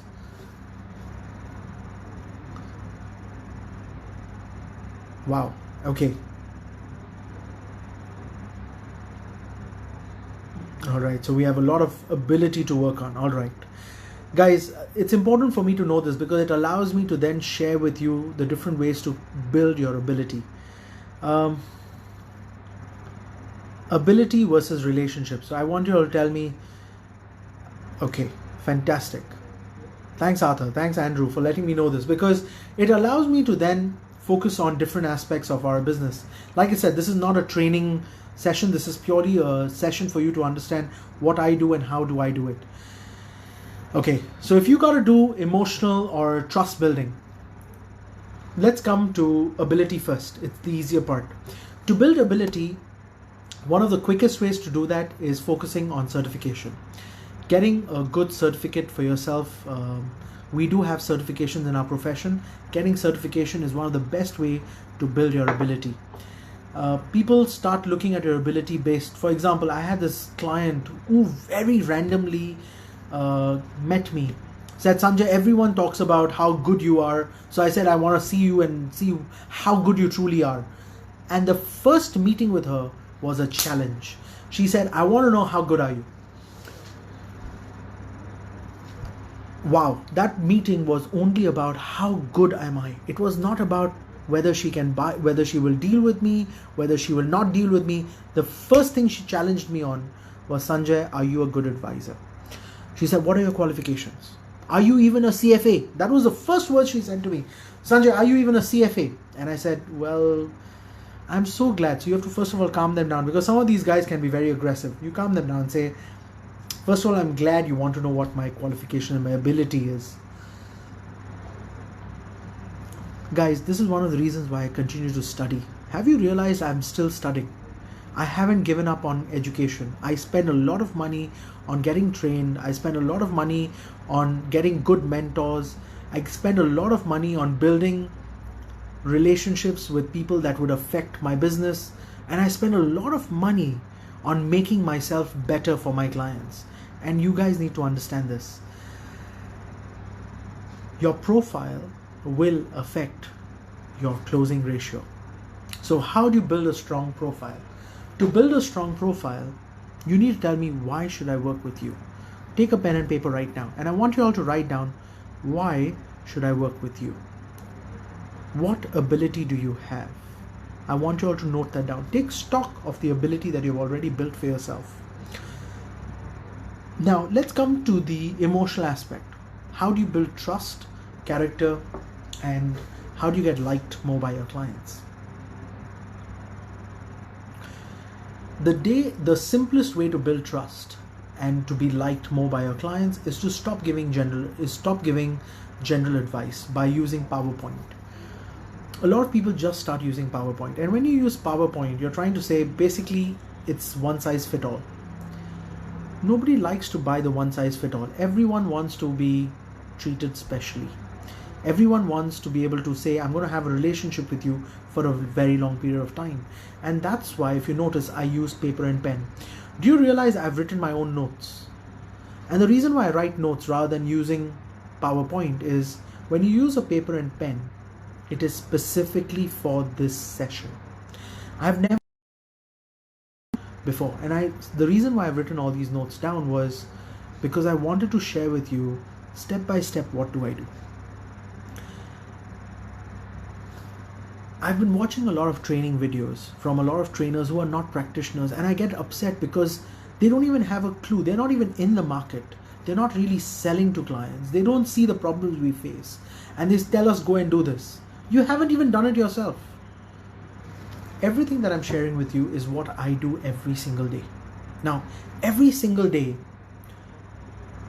I do something that would personalize the message to each of my clients.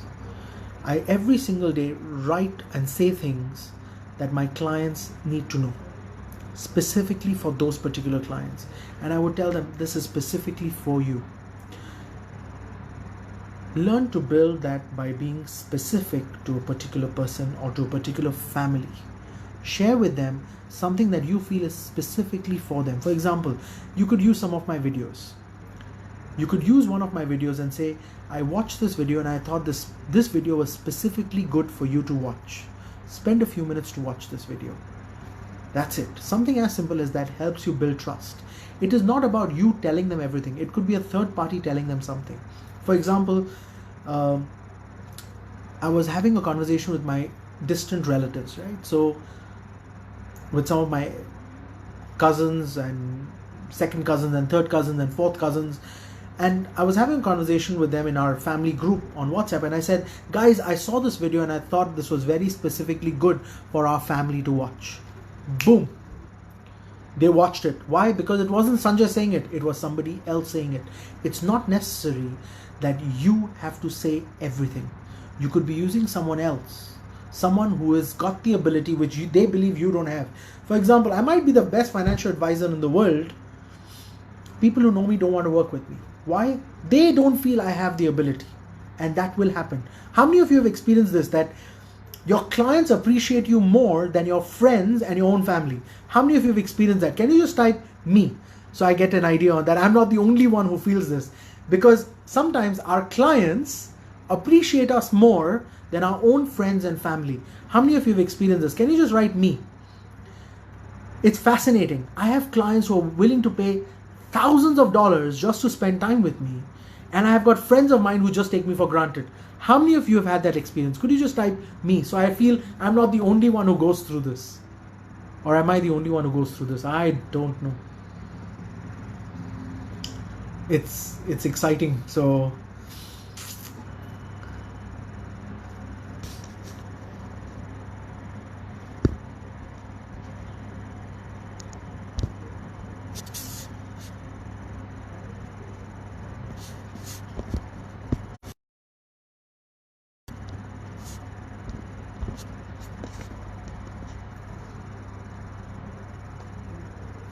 oops.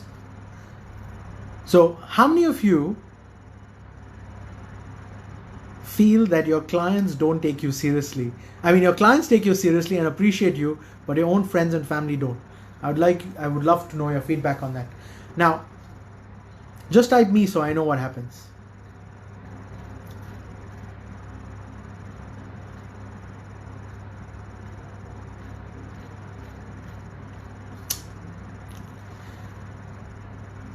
When you're doing prospecting, like I said, I'm not supposed to be touching my face with my hands. Oh dear.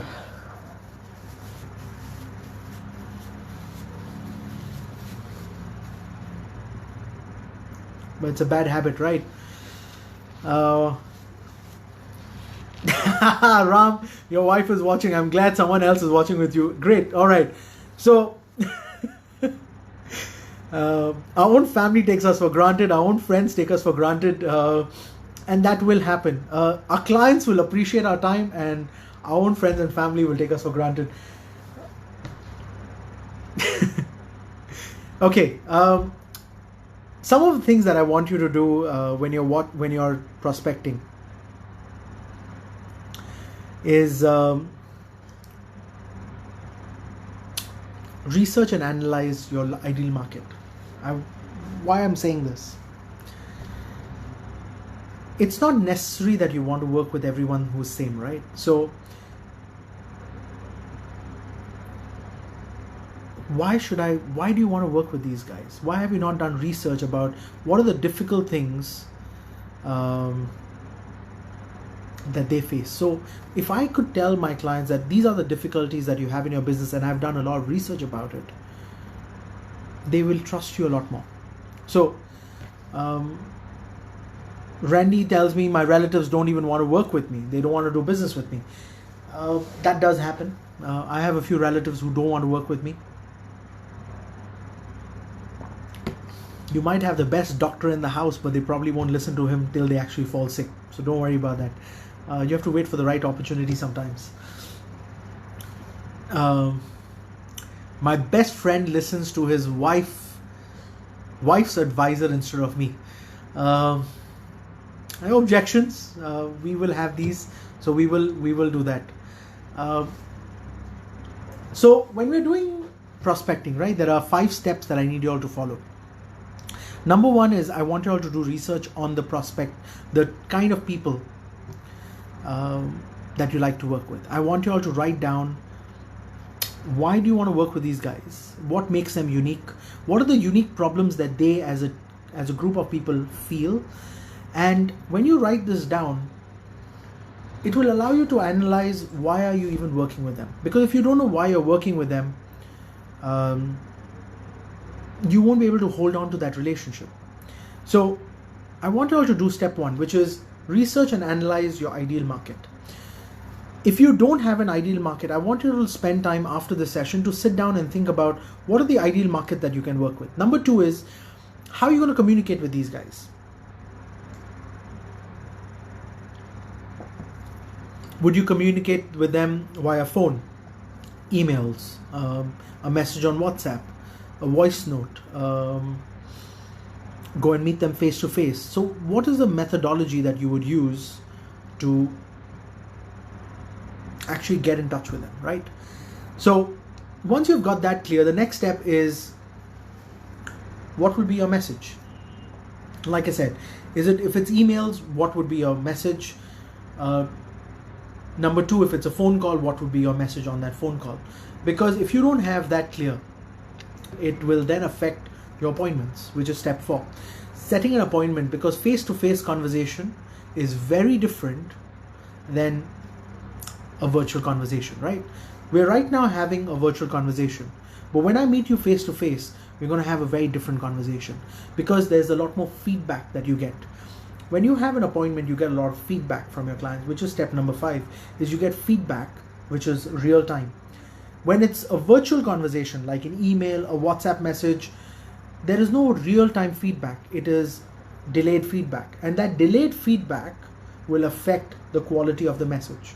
That delayed feedback will affect the quality of the relationship that you build. And that delayed feedback will affect the quality of advice you can give.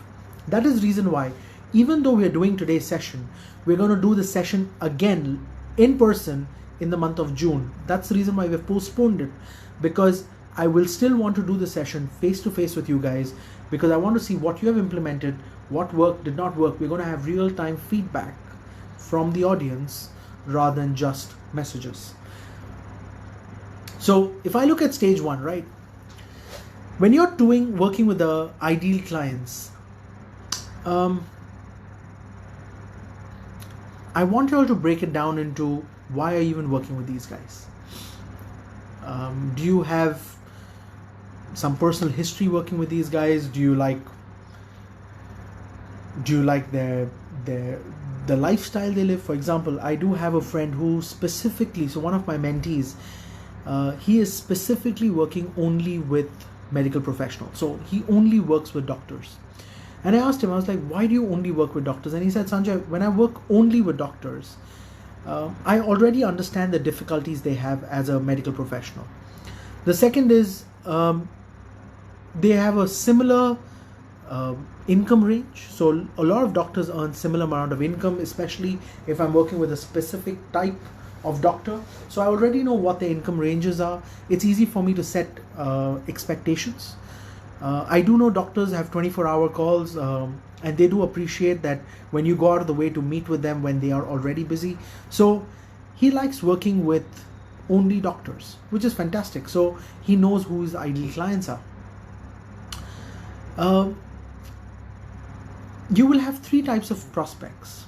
The core prospects that you love working with, excess prospects that you don't mind working with, and you will have what we call other prospects who you truly don't care about.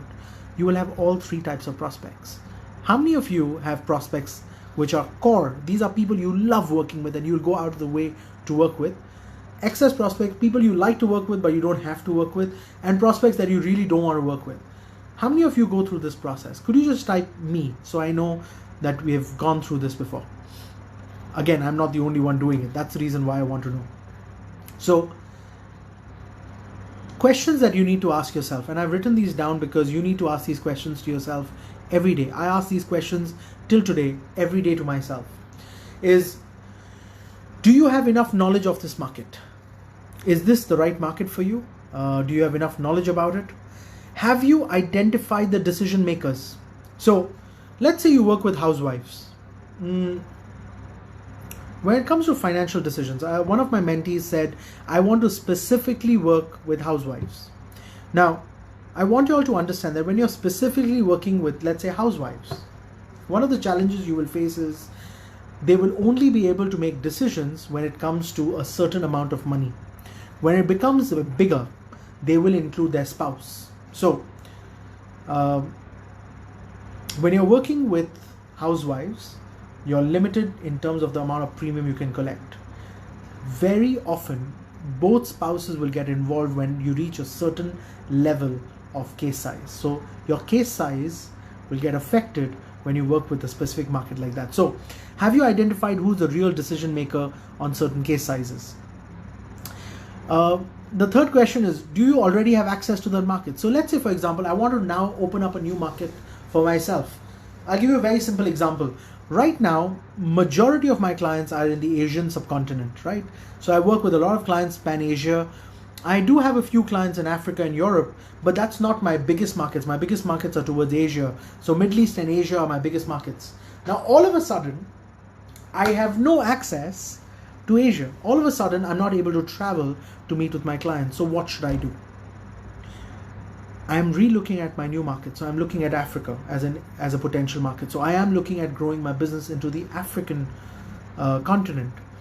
Now, when I'm looking at this type of market, the first question I ask myself is, do I have access to that market already? And if I have access to that market, how do I grow in that market? So what's the strategy that I would use to access that market? Now let's talk demographics, right? So let's say I'm working with college students. Let's go back again 20 years. I was working with college students and I wanted to work with business professionals. I wanted to work with SME or small and medium enterprises. How do I get into that market? I then started looking at, do I have access to the parents of my classmates? Now, because I have access to their parents, what do? I would go to their house, I would spend time with their parents, talk to their parents about the services that I provide, talk to the parents about what are the different things I do. And I started having that conversation with a new market that I was not in. But you need to tell me why you want to be in that market. You have to know that answer yourself. So the fourth question that you ask yourself is, does the prospect have an immediate need for your product? Like I said, let's say I'm working with college students. Do they need to start planning for children's education? The answer is no. If they're not married, they don't have children, they don't need to be worried about children's education. So if I'm specializing with a particular product like education planning for kids, I might be using the product for the wrong market. And that's what I need you all to understand is, your products and your market have to tally. If they don't tally, you automatically lose them. And the fifth question is, are you able to close this prospect effectively?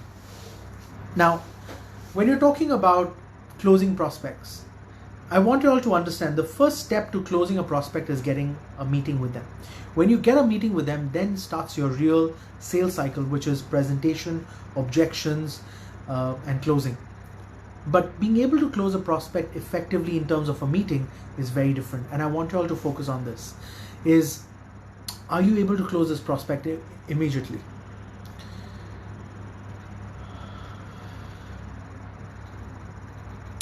So if you go to page number 27, I've actually written this down.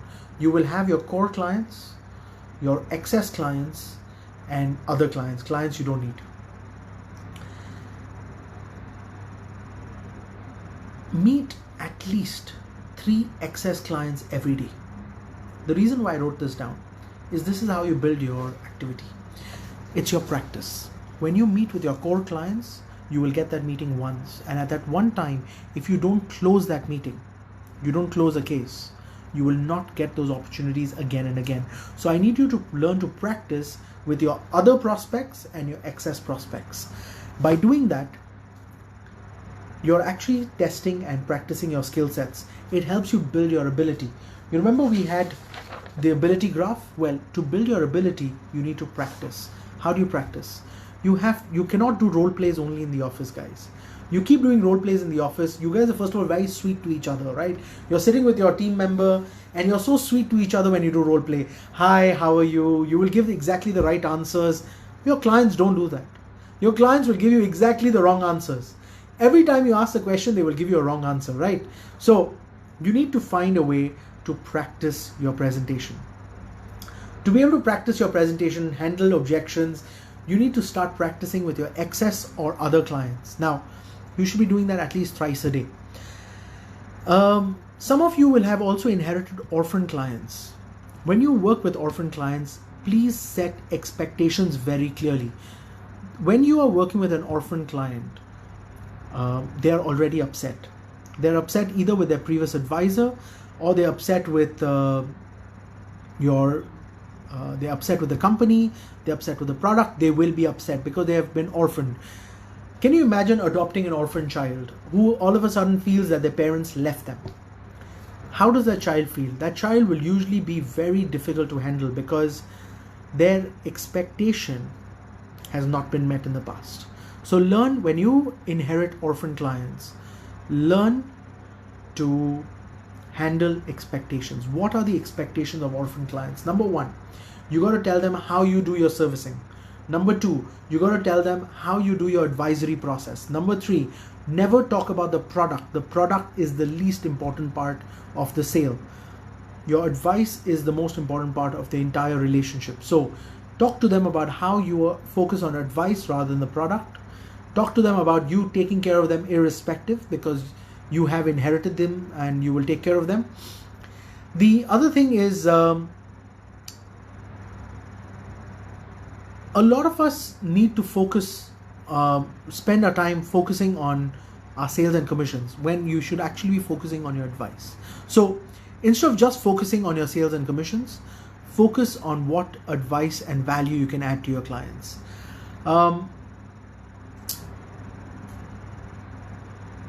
I want you all to meet more people. So it's always going to come back to meeting more people. Even if you don't have existing clients to meet, I need you all to learn to meet more people. Now I'm going to spend more time. Let's take a 10-minute break, and I'm going to come back and I'm going to spend more time with you guys on how to build another channels, different types of ways of communicating with your clients. But I do want you all to leave messages for me in terms of questions that you have, so that I can make sure that I address them.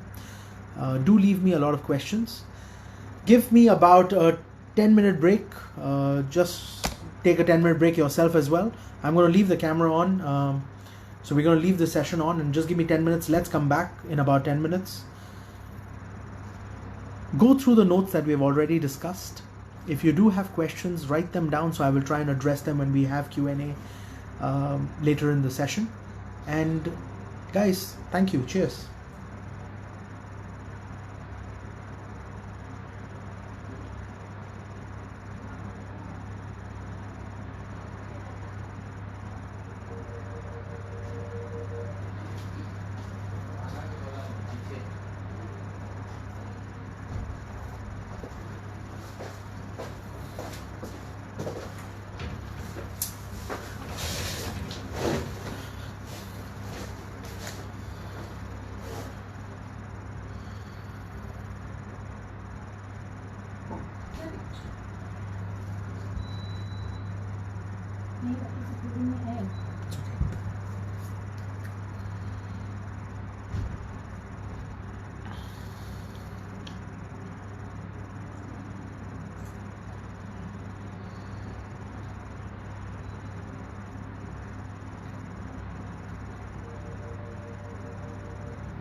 Hi guys, how are you?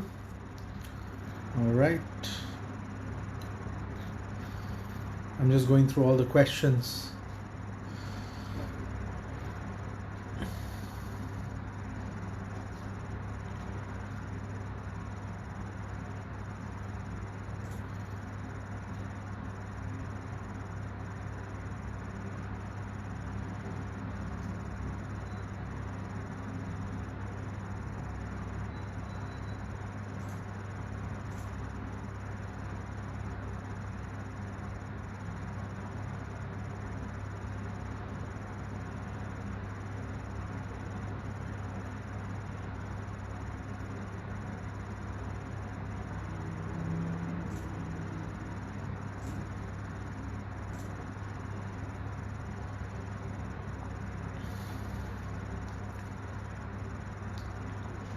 I'm just going through the list of questions that I've received, so before we start I can make sure that I address all those questions. So if you do have questions, do send them through so I can keep looking at them and keep you posted.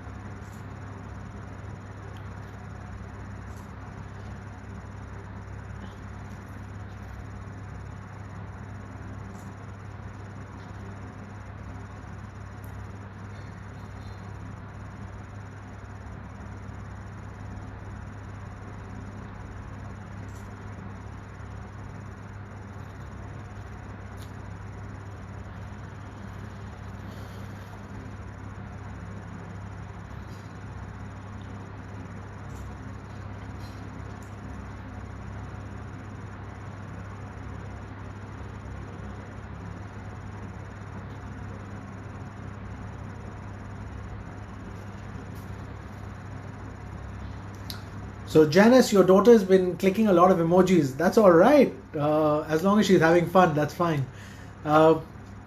This is a family session, so it doesn't really matter, Janice. So I'm glad your daughter is enjoying emojis, which is sometimes more fun than anything else. So don't worry about that. Don't worry at all.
So guys, what's your plan for Valentine's Day? I don't think we'll be going out to very crowded places, right? It's going to be quite an interesting Valentine's Day, I guess. So do tell me what your plans are for Valentine's Day. I'd love to know.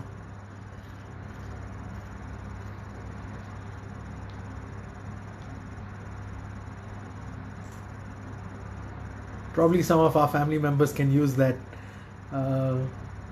Because in our mentoring family, we're pretty much all in the same boat in terms of how we're going to get affected. So, well, let's have a little fun.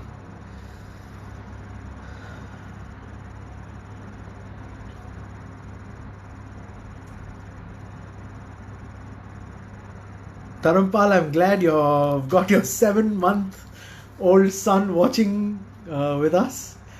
Do avoid them from watching the screen too long. It's not usually good for their eyes, but hey, yes, who says you can't start them young? I started, it's funny, my father took me to a first client meeting when I was about 5 years old, so I do go back a long time. I do go back a long time in terms of how long I've been in the business.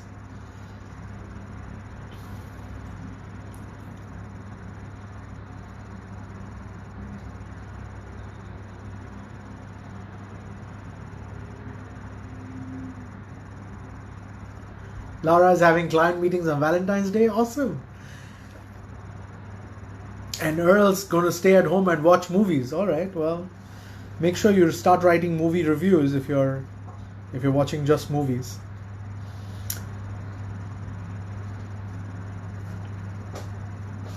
Rebecca, I'm glad you asked that question. I have a lot of orphan clients, orphan policy holders, but I realize that quite a number of them are not even interested to meet up with me. What shall I do? There are a few things I need you to do. Number one is I need you to draft an email. So when you're working with orphan clients, some of them might not even pick up your phone, but they would have probably given you their contact details in terms of email addresses. So one of the ways to handle that is you draft an email, write down that you have become their financial advisor and what are your expectations from them and what are the kind of services that you can provide them, and if they want more details, how they can get in touch with you. Whoever gets in touch with you will be someone who actually appreciates what you do. So that's one of the ways that you do it, Phoebe. Draft an email, because these are existing clients. If your company has given these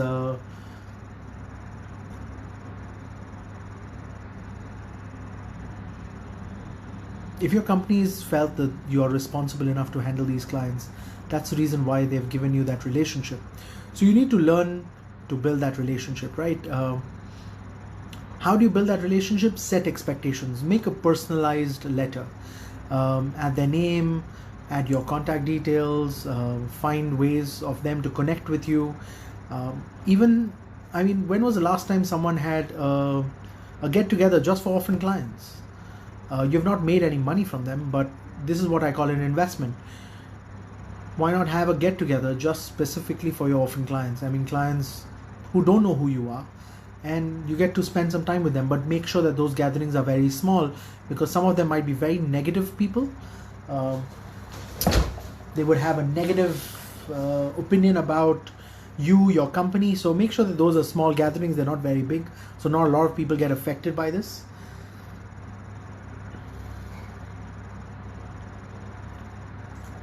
So yeah, all right. Cindy, have Steamboat and kill all virus. I wish it was Steamboat that killed it. Oh, everyone would be having Steamboat right now if that was the way to do it. All right.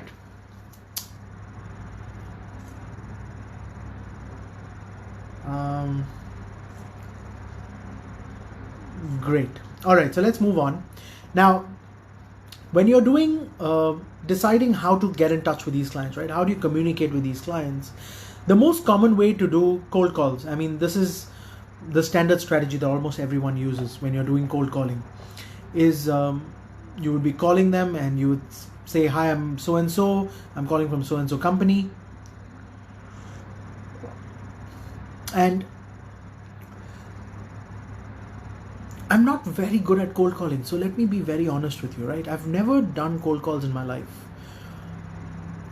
I have not randomly ever picked up a phone, dialed a number, and have a conversation with someone. I truly don't know how to do it. So I'm probably the wrong guy to guide you on how to do cold calls. However, I'm very good with cold face-to-face interactions. Someone I don't know, I would have no issues in walking up to someone who I don't know and having a conversation.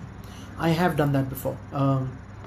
I would randomly walk up to a person and have a conversation, because either they gave me a good vibe, or there was just something about them that got my attention. So I would definitely tell them that you got my attention, and I would have a nice story to share with them on, you know, who I am and what do I do and what are the different things that I've realized. One of my favorite stories to share with people is, if some of you have not seen this presentation of mine, I want you all to go and check this out on YouTube, right? It's the story about the tree and the roots. It's one of my favorite stories to have or share or have a conversation about with cold prospects, people who I don't know. I tell them, you know, I was just sitting down and I was thinking about this, that what's more important, the roots or the tree itself? You see, the tree is only as strong as the roots, and the stronger the roots, the taller the tree becomes.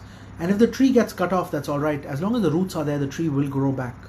But if I cut the roots and the roots are not protected, the tallest trees will fall down.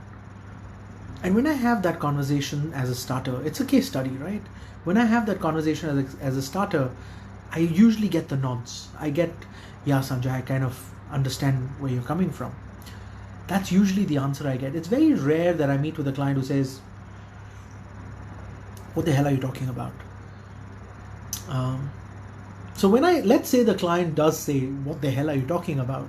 I'll say, you know, I realized I might inherit a lot of assets, but if those assets are not generating an income, they're actually a liability for me, because I have to take care of maintenance, I have to take care of that. And I realized if I have good income, assets are the byproduct of good income. So if you keep having a lot of income, you will make assets, and those assets will then internally make more income. But your core income should never stop, because if your core income stops, your asset starts to fall apart. The tree is assets and the roots is income. And when I realized this, I thought I should share this story with everyone I meet. By the way, what do you do? And now you change topic. You see, you have to learn to value add to a cold person first before you try to convert them into a client, especially when you're working with cold people. Now, the second way that you work with cold clients is you might send them flyers. Old school has worked, it still works. I mean, people do like to see fun graphic flyers. So if you are doing flyers, make sure that they're fun to interact with, they're usable. There's something on that flyer that increases its shelf life. Anything that has higher shelf life will have higher interaction, and higher interaction means you have got their attention for a longer period of time. So do spend some time on increasing interaction with flyers. What I'm doing is I'm getting my team to even put up the presentation into the group. So when you do have some time, if you haven't seen my tree and root presentation, spend some time to watch it so you get an idea of what I'm talking about. This is one of my favorite conversations with clients. The second thing is, a lot of us still do roadshows. Now, how many of you still do roadshows? Can you just type me so I know that you do roadshows? Just type me so I know that you still do roadshows. I love people who can do good roadshows. I love it. I mean, you're standing the whole day over there and you're interacting with people who are just randomly passing by. They're not even actually coming to your booth. They already know what your booth is about. I mean, your company name's all over the place, or your agency's name is all over the place. So they already know what you do, right? Now, there's no point in telling them, let's do a survey. So I know a lot of you in your road shows, you will take up a piece of paper and you will do something called a financial survey. Guys, I think we have reached a point where people know what you're there for, right? You're there to generate leads. They know that.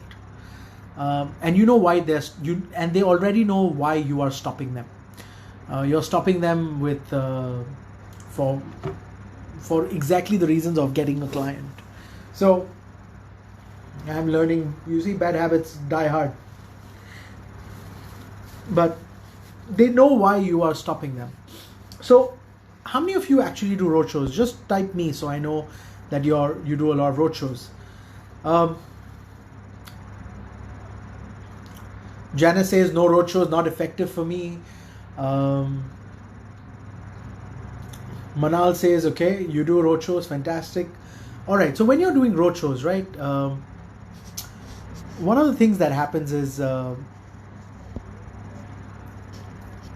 people know what you're there for. And how do you have that as a conversation? So I want you to think about this. When you do a roadshow and you stop someone randomly and say, well, I'm here because I'm supposed to be promoting about my company. What's your value add? Why should they even speak to you for 5 seconds or 5 minutes? You have very short attention span when it's a roadshow. And if at that point of time, you're not able to catch their attention, you're going to have a problem. Some of them, they don't even bother to stop, and then you look stupid. Yes, you do, Andrew. That does happen. So I try to get involved. Personally, I've never done road shows to sell insurance. All right.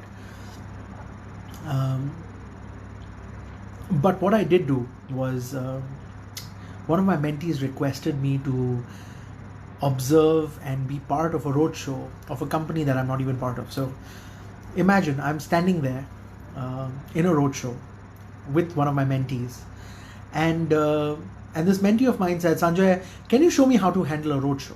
I said, well, I'm not even from your company, so technically I'm not supposed to be representing your brand.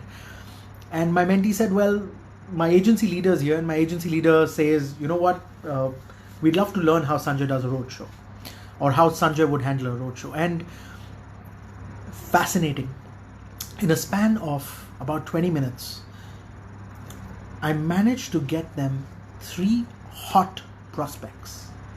3 in 15 minutes, I managed to get them 3 hot prospects. So I'll tell you what I did.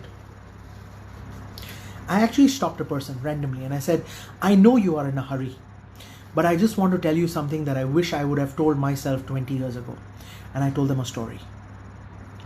And I allowed them to keep going forward. And I said, if you find this story valuable, give us a call. If you don't find value in the story, thank you for giving us 5 minutes of your time. Within 15 minutes, we got 3 hot prospects. Now, why am I sharing this with you? Your level of confidence changes the day you realize you have the ability to change someone's life. It's the lack of confidence that makes roadshows unsuccessful. A lot of new advisors are standing there and they still doubt their own ability. And that's why I said, how many of you have an ability problem and how many of you have a relationship problem? If you have high ability, even if you meet a random person, you are in what we call the safe zone because your ability is high. But if your ability is low and you meet a person who is absolutely cold, it's absolutely what I call the danger zone. You have no way of closing that deal. So, ability comes with experience. It's fascinating. I would love to do roadshows. I find roadshows very fascinating now. And unfortunately, my company does not do roadshows. But if they did do roadshows today, I think I would be very successful at it because of the ability that I have to add value to anyone I meet. I'm not hungry for business. So if I don't close any clients in that meeting or in that roadshow, it doesn't affect my closing ratio, right? I want you all to do exactly the same thing, is focus on value adding people at the roadshow rather than trying to get more and more names and telephone numbers. Think like if you were a doctor, you're a medical practitioner. And as a medical practitioner, you're doing a roadshow on increasing awareness about cancer, all right? Would you want to get people in for treatment, or would you prefer giving them advice on how they can screen themselves for cancer? Learn to do something called the DIY strategy. Do it yourself. It was nice meeting you at this roadshow. By the way, here is something for you to do it yourself. Learn to give away something at the roadshow that makes you memorable. Have you ever interacted with someone who you cannot remember their name but you cannot forget their face? That is memorable. I want you all to learn to become memorable to people who don't even know you. And how do you become memorable? You give them free advice which is valuable, not rules of thumb. Don't tell them you should buy 10 times of your annual income as life insurance, 5 times of your annual income as critical illness. No, you don't say that. You don't give them rules of thumb, but you give them a story. Tell them a story that becomes memorable. So one of the stories that I do share when I want to be memorable is definitely my roots and tree presentation. It's a story that's memorable. The second story that I love to share is the story of, I'm sorry, I just have this very bad habit of touching my face when I'm not supposed to. So one of my other favorite stories that I love to share about is a story about Titanic, where I am the lifeboat manufacturer. I'm not here to tell you how to build the Titanic or how to run the Titanic, but I'm here to be the lifeboat. So one of my favorite stories as well. I love using the flow of water presentation if I have a little bit more time in a roadshow. So let's say someone is truly willing to spend some time with me in a roadshow. I would take a paper and pen and I would do the flow of water presentation. You can again check that out on YouTube. It's quite easy for you to get that. Then a lot of you, I don't know how many of you still do door knocking. That's one of the cold strategies that is spoken about, because a lot of my mentees have asked me, Sanjay, I still knock doors. I don't know how many of you still truly do that. So I don't know if they meant by saying that they go door to door knocking. It's probably not one of my favorite strategies to do. Again, it's something I've never done. So do I have an opinion about it? I do have an opinion about it. I'm not very favorable of door knocking. Road shows I'm quite okay with. I like that. I've done it not for myself, but I've done it for one of my mentees to prove that it can be done correctly. I have made good flyers because I have made flyers for my own clients, and I do use them for prospecting. So I do use flyers as a way to add value to cold clients or people who I just want to practice with. I've never done cold calling, but I have shown people how to do cold calling. Personally, I've never done it. So again, I'm giving you real feedback on this. Now comes your warm clients, right? The channels for warm is usually two ways. It's either by emails WhatsApp messages as considered as one, and the second one is phone calls. I love working with warm prospects because these are people who are what I call in my excess group. I mean, I don't know whether I really like them or I don't like them, so they very rarely fall into my core category. These are guys, these are people who are in my excess. I like to work with them, but I'm not sure if I can work with them. Now, when you're working with these warm clients, it's about how do you position yourself? What is your value add to these clients? Why should they speak to you? So when I take you through this exercise, I want you all to get into the habit of having a conversation with yourself. Look in the mirror and talk to yourself. I mean, do you see value in that conversation? If you don't see value in that conversation, the person listening to you also doesn't see value in that conversation. What's the value that you can give me? And if you say it's a product,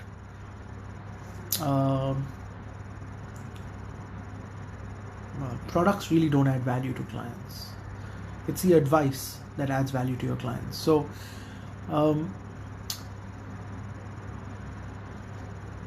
how about face-to-face meetings? We will talk about that. So warm clients, the two ways of doing warm clients is the channels that you use is phone calls and emails, WhatsApp messages, or those are your two primary ways of doing it. When you're working with hot clients, all right, so hot prospects are usually face-to-face meetings already. These are pure recommendations, right? It's an existing client taking you to meet a client, or it's an existing client that brings a client to your office, or it's an existing client that invites clients to their office, and these are usually face-to-face meetings. So I always consider hot prospects as face-to-face meetings where I have 15 to 20 minutes of their real attention span, when I can go through the whole sales process of presentation, handling objections, and that's what makes me different. So understand that your channels that you're going to use for cold is going to be cold calls, flyers, roadshows, door knocking.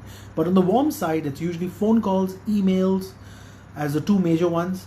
And when it comes to hot prospects, you're already face-to-face meetings. So you choose which ones do you like. Which one do you like in terms of doing? I like doing quite a few of them. So choose the ones that you enjoy doing. If you don't enjoy the process, don't do it. Now, if you don't like face-to-face meetings, we have a very big problem. Very, very rarely can you close deals virtually. All right.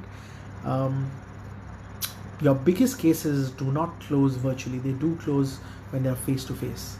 So you will find, you do need to find a way to like meeting people. If you don't like meeting people, we have got a different problem to solve, right? Rebecca, I'm glad that the feedback that you got is you're different from other advisors. That is the whole purpose of this. Yes. Now, stage 3, when you are meeting with clients or creating a message, make sure they're personalized. If you don't personalize the message, right, it's a general message. Nobody likes to feel that they are part of a one-size-fits-all strategy. They do like to know that they are special. So do learn to create a personal message. Now, how do you create personal messages? Some of us send out birthday greetings, right? So when you send out a birthday greeting, you might have a standard template for sending out birthday greetings. When you send out a standard template, right? For example, dear Sanjay, happy birthday. I hope you have a fantastic day. There's probably no special meaning to that message. How many birthday messages do you get on your Facebook, social media? Think about this, right? And how many of those messages are memorable to you? So why am I sharing this with you? On my birthday, there's only one message that I'm truly telling you that really stood out for me. And I'm going to read this message out to you. The reason why I'm going to read this message out to you is, I hope my friend doesn't mind me reading this out, but this is a friend of mine from university, right? One of my very close friends, but hasn't We haven't messaged in an absolutely long time to each other. We actually neighbors, and she wrote me a very long message.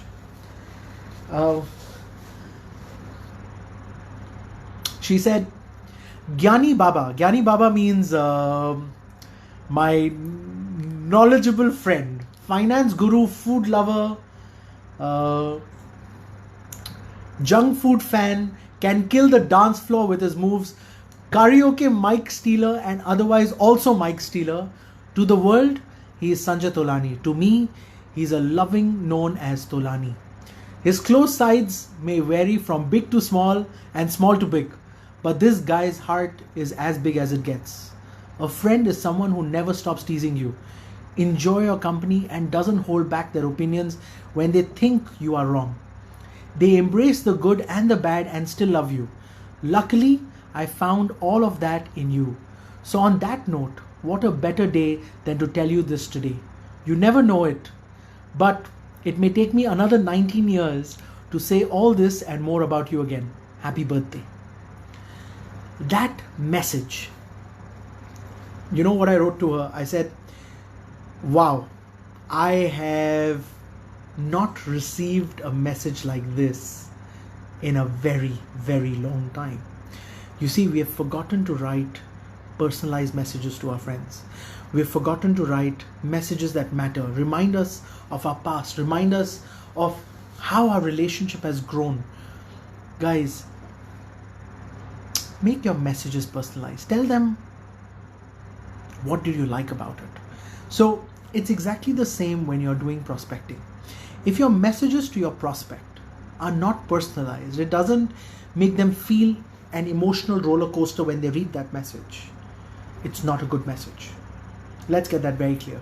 If your message does not make them feel that roller coaster of up, down, good, oh, I had this beautiful emotion, and then it drops you down into a memory lane, brings you back into a feeling of euphoria, you have missed the point. You've missed the point. So yes, I want you all to follow what I've written down. So how to create a personalized message? I've written down the steps you should follow. Gather as much data on that prospect. Determine what could be the prospect's pain point. Recognize that emotional state that will affect their decision making, and be flexible. You don't have to always use exactly the same word choices. You could always have different words. So have fun with creating beautiful messages. People like to feel important, right? So in every touch point that you have with these clients, make it valuable for them. And I gave you that example, right? That's one birthday message that absolutely stood out.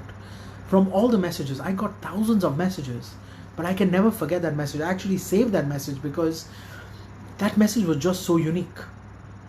All right. Now, this is a framework that I want each one of you to understand. It's called the Escape and Arrival Framework.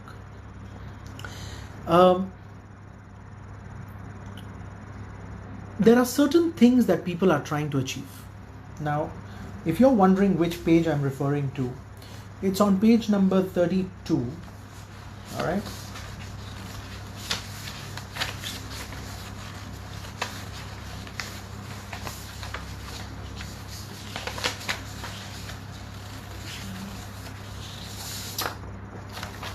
It's this one. If you can't see it, like I said, the PDF is already in the group, so you can have a look at it whenever you like. It doesn't matter, but you have to set expectations for your clients, right? So when you meet up with a prospect or you're talking to a prospect, you need to help them set milestones. What's step one? What's step two? Break it down. When you go to a doctor and the doctor gives you a treatment plan, they will give you step one, that this is what we're going to do first. We're going to try this medicine. If it doesn't work, we will then monitor you, and after 7 days I'll see you again. So it's about setting expectations, setting milestones. One of the examples of a milestone, I've put it there in the PDF. You can have a look at it. Is why buy insurance?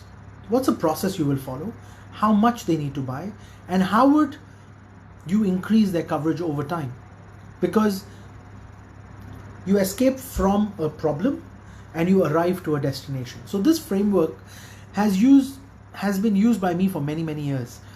Every single client that I work with, I'm always focusing on what's the milestone that I will follow for them to achieve their arrival point, which is either financial independence, education for their kids, protecting their family in case of an emergency.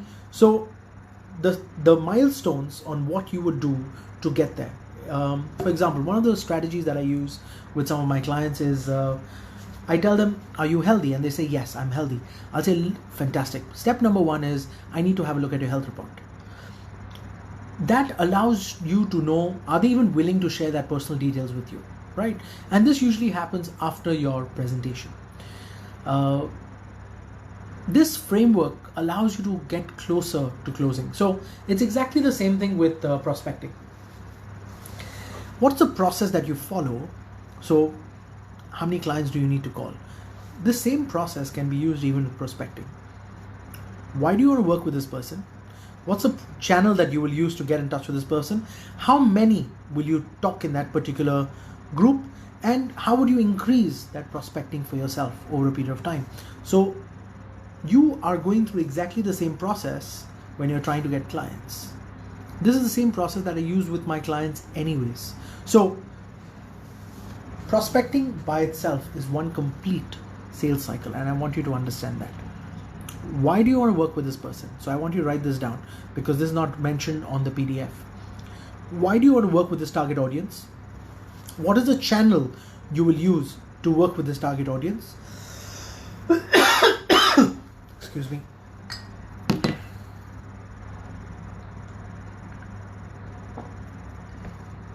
All right. What is the channel you will use to speak to this target audience? How many will you speak in this target audience? And how will you across time build this network for yourself? If you have not got these steps clarified for yourself, we are in the wrong, we're doing the wrong stuff, right? All right. Now,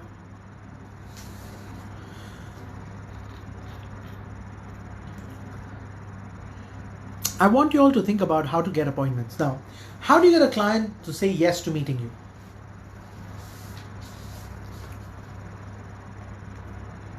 I want you to think about this. When you're trying to get an attention of a client, or you're trying to get an appointment, the only thought process that is going on in their head is, why should I be spending that time with you? And if you don't give them enough reason to spend time with you, they won't give you that appointment. So how do I make it about it? How do I make that happen? One of the simplest ways to make that happen is make that meeting about them. It's not about you. It's not about what you are going to do in that meeting, but it's about what they can do in that meeting. So, well, the purpose of me meeting you is for me to learn from you. Have you ever told your client, I want to actually meet you so I can learn from you how you do it?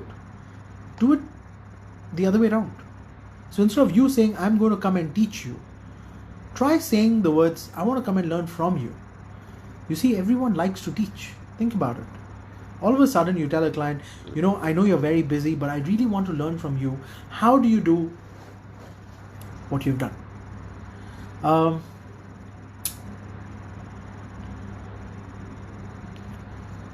Tasha has asked a question.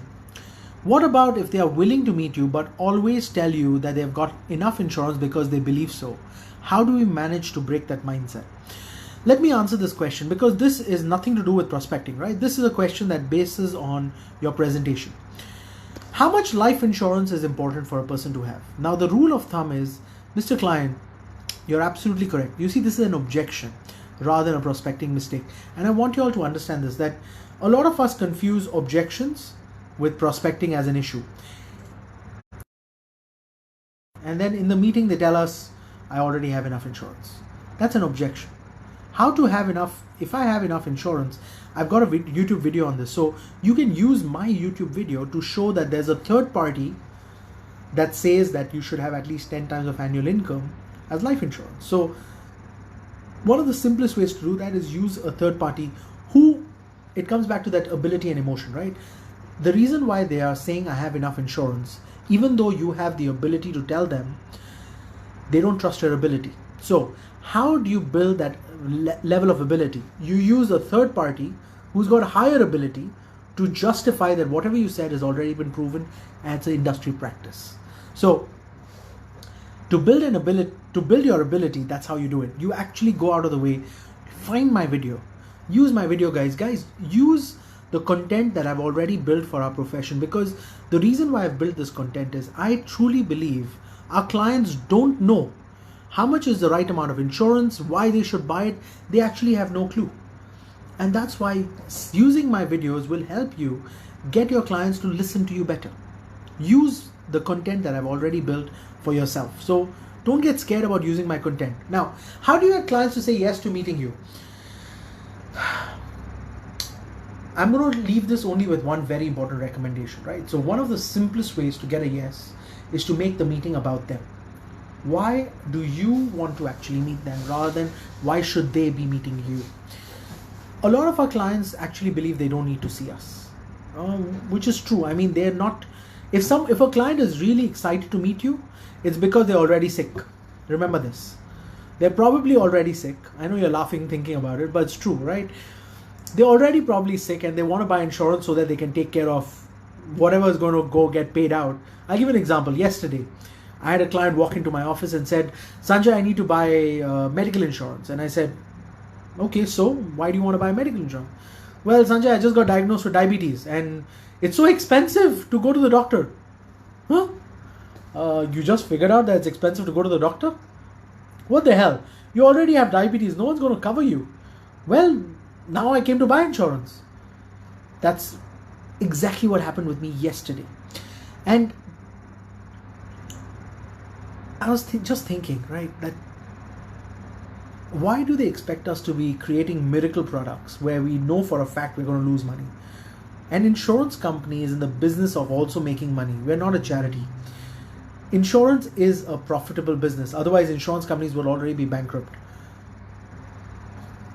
What's the point of you coming and looking for insurance when you're already sick? But if someone's looking for insurance, they're probably already sick. Keep that in mind, guys. So don't get scared. Learn to hold on to that confidence. And that's pretty much what I do. All right. Now, when you set an appointment, right, make sure that you set a proper time. I do have clients who say, okay, let's meet up next week. When, where, what time? Make sure you've got those details as well covered. Great, I'll see you next week. Fantastic. When? Oh, I'll see you, okay, on Monday. All right, so 3 o'clock, your place? Yeah, 3 o'clock. Fix it. Fix your time. Whenever you meet up with them, learn to help them first before you sell to them. Give them a lot of value adds. If you are not giving them value add, these are especially with new clients, right? Existing clients, different story. But with your new clients or new prospects, I would say, not new clients, but new prospects, help them rather than selling to them in your first meeting. Learn to do it. Learn to add so much value that they continue to look for you. And if you really love them, you really absolutely fall in love with them in that one meeting, then you can also go out of the way and tell them, you know what, I want to work with you and tell me how we can do this. Keep it casual. Very important. A lot of us get so nervous that we make the meeting very formal. We'll pull out, we call them sir, ma'am. Don't do that. Keep it casual. Learn to relax. Learn to have a proper conversation rather than make it about you're bigger, I'm smaller. The only point at where I don't keep it casual is when I'm working with someone who's significantly older than me, right?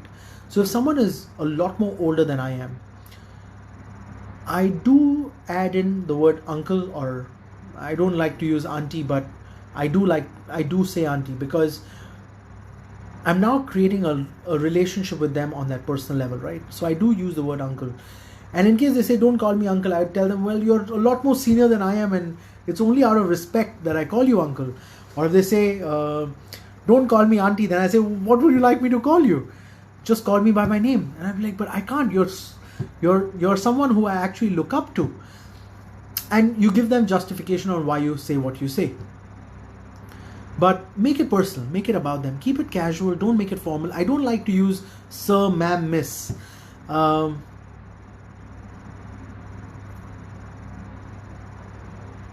Devin has asked a very interesting question. Dr. Sanjay, if we set appointments and make it about them, does that mean we need to meet new prospects a few times to open what we do?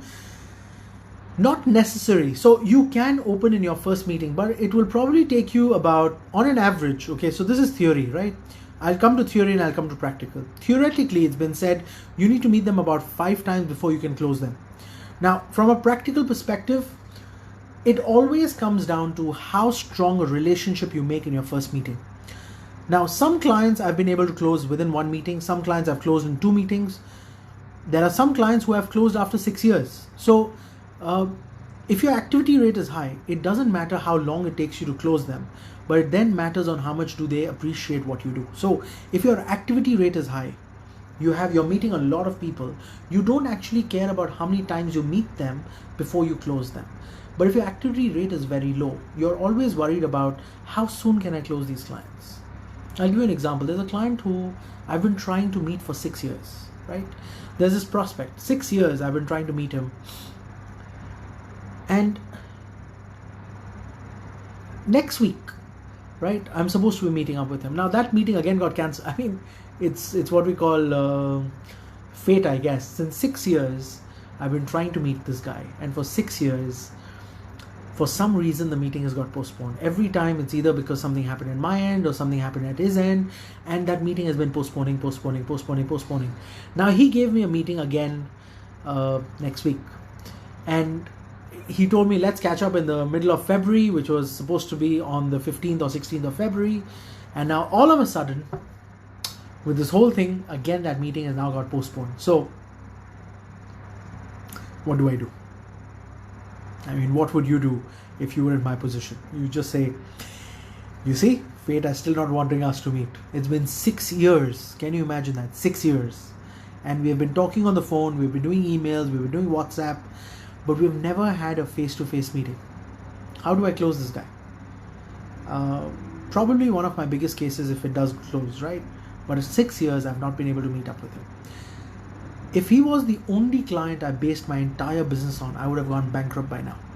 And that's why activity is such an important aspect. Now, I'm sure you have clients who have been trying to meet for a very long time. How many of you have clients that you've been wanting to meet for a very long time? You've been trying to meet with them, but every time you plan, something goes wrong. How many of you have had that experience? I'm sure I'm not the only one, right? Can you just write me so I know that I'm not the only one who's again going through this? Sometimes you feel you're the only one. And when our industry, everyone suffers from something similar, it feels good. At least I'm not alone. It's like, when you fail in class, right? And you see your best friends fail with you, like, thank God, my best friend failed, so now at least I can tell my mother, Mom, I'm not the only one who failed, right? So it's exactly the same feeling, right? At least knowing that you're not the only one who's going through this. So guys, as you can see, there's so many me's coming up, right? If you have been through this, you're not the only one. Let's get that very clear. We all go through a very similar problem, which is our client meetings get cancelled. We blame it on fate. We blame it on circumstances. We blame it on environment. We blame it on family. So you see, we've got so many me's coming up. And I just got news, right? Formula 1 in Shanghai has been cancelled. So I just got that news. And if you're a Formula 1 guy, it's been postponed, sorry. Formula 1 has postponed the Chinese Grand Prix in Shanghai. So, sorry. By the way, I would love to also know how many of you've heard me speak before, because If you send me a heart, I know you've heard me speak before. If you send me a thumbs up, I know you've never heard me before and this is your first time. So at least I know a little bit more about you. All right. Now, the next part that I do want to cover is what are the different types of communication methodologies, right? So when you I've primarily broken it down to four categories: face-to-face, emails, phone, and messaging, or instant messaging as they call it. Now, there are pros and cons to both, right? When you do a face-to-face meeting, which is my personal favorite, when you do a face-to-face meeting, there is no sound. I think you need to turn on your volume, but all right. When you do face-to-face meetings, one of the biggest pros is it's a visual. So you've got a lot of, you're right there. You can control a lot of things. When you do face-to-face meetings, it's easier to build trust because they can read not only your words, your actions, but it's also your body language that speaks, right? Your body language probably does a lot more communication than your actual words. And that's why it's very important to have face-to-face meetings. Can you imagine this entire live being on only voice and you don't get to see the way I react? What would happen?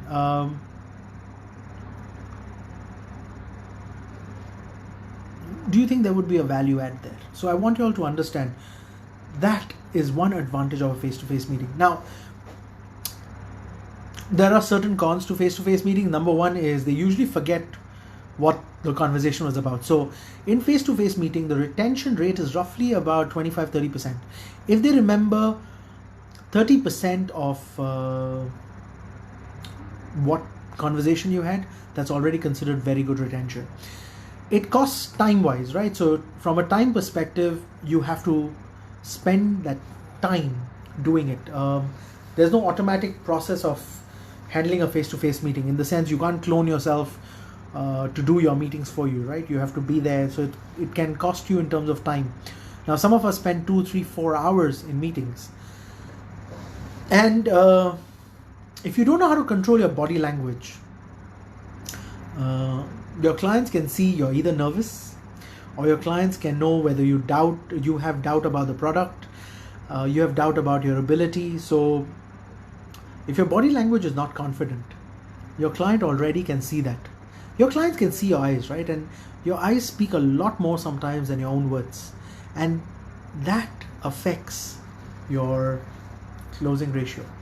So level of confidence becomes a very important aspect when you're doing face-to-face meetings. Now, then comes your emails, right? Emails has certain pros and cons as well. With emails, it's also visual, so they're actually reading something, right?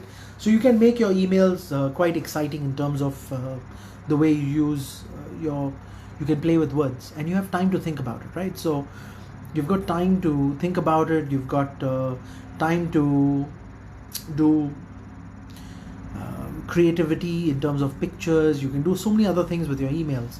So emails have a lot of pros, but some of the problem is the cons, right? So email have certain very important cons.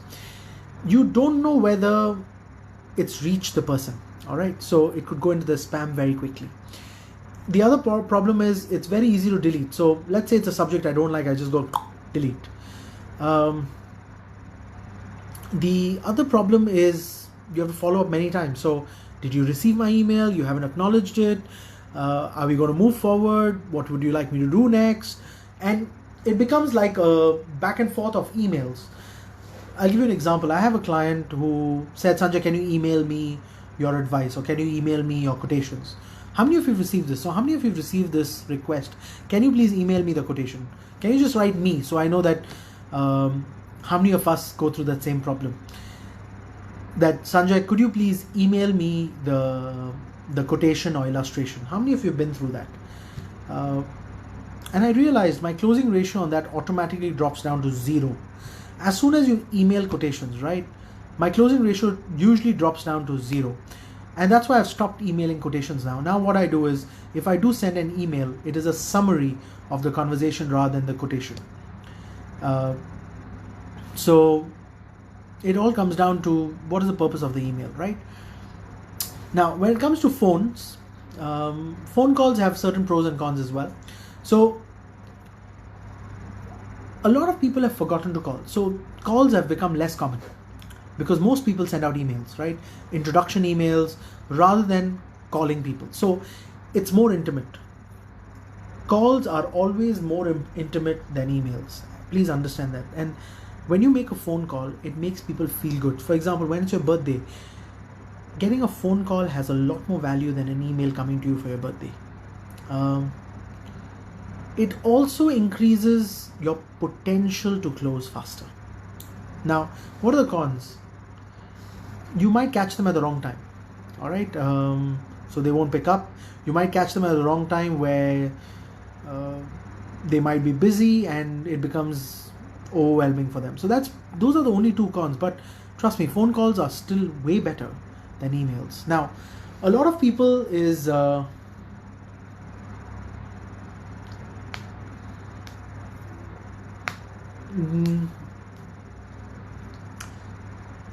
one second, yeah, I'm just trying to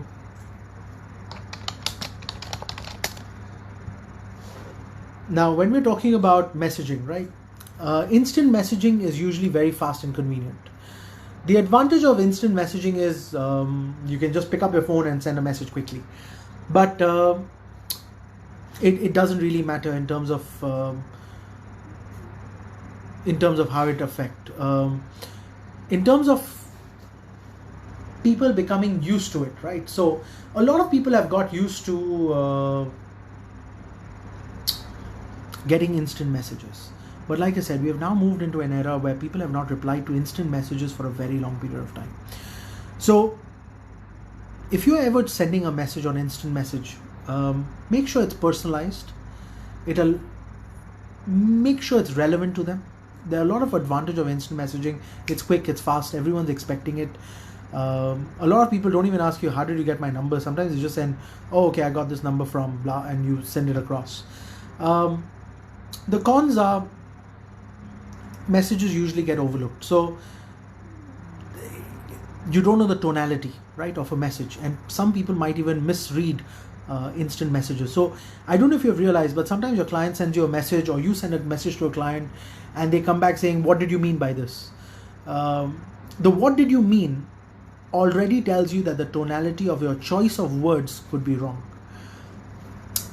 I've had this happen to me before, and I don't know if it's happened to you again. So if this has happened to you, type me so I know it's happened to you as well.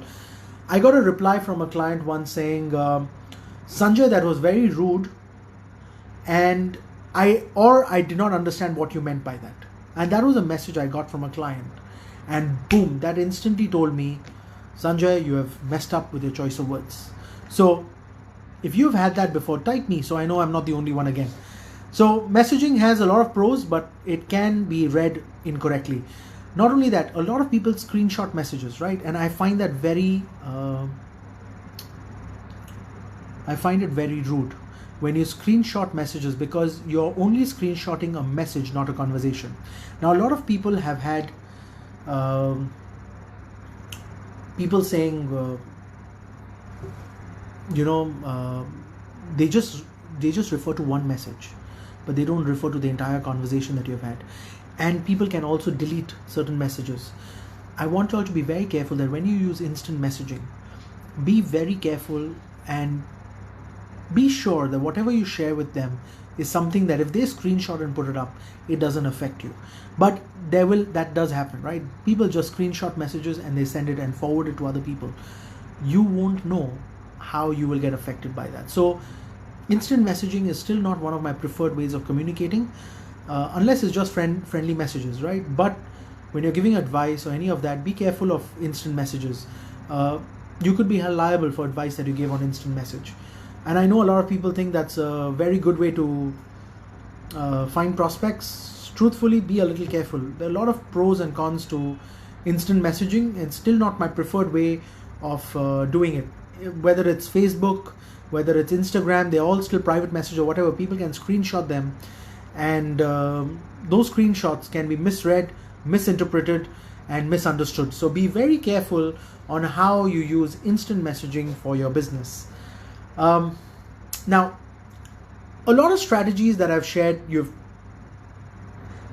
probably heard of or you have an idea of. So I wanted to I created something which I use for myself, right? I call it the Dr. Sanjay Tolani appointments strategy. If they are new clients, this is the process that I follow, right?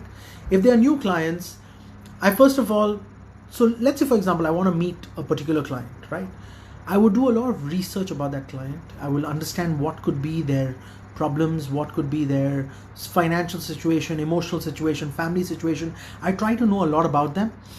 Then I check, do I have a mutual connection with them? So is there someone who can connect me with them? So for example, this client who I've been trying to meet for 6 years, I got to know him from a mutual connection. So a friend of mine mentioned his name and I said, you know this guy? And he said, yeah, I know him quite well.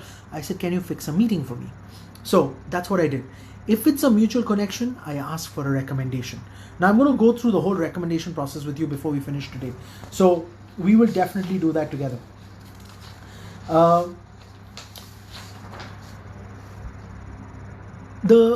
Let's say I don't have a mutual connection, right? And I do still want to meet this person. What do? Find a way to send a personalized message to the person. It could be an email, it could be a WhatsApp message, it could be a letter. Now, sometimes I prefer sending a handwritten letter. Guys, we've all forgotten how to write letters, right? I want you to think about this. Can you imagine you get a handwritten letter today? You are more interested in reading that letter because someone's taken the time to write with a pen and paper to you. People are quite interested in getting that today. Send a very personalized letter to them, asking for an appointment or telling them why you want to meet with them. But always make sure that it's about them, not about you. All right. So this is the process that I follow, that if I want to get new prospects. Now, if I'm meeting with my existing clients, right, I usually do this on the phone. And I want you all to understand, a lot of you think that you need to meet with your existing clients. Truly not. You can actually do this on the phone. They are existing clients of yours.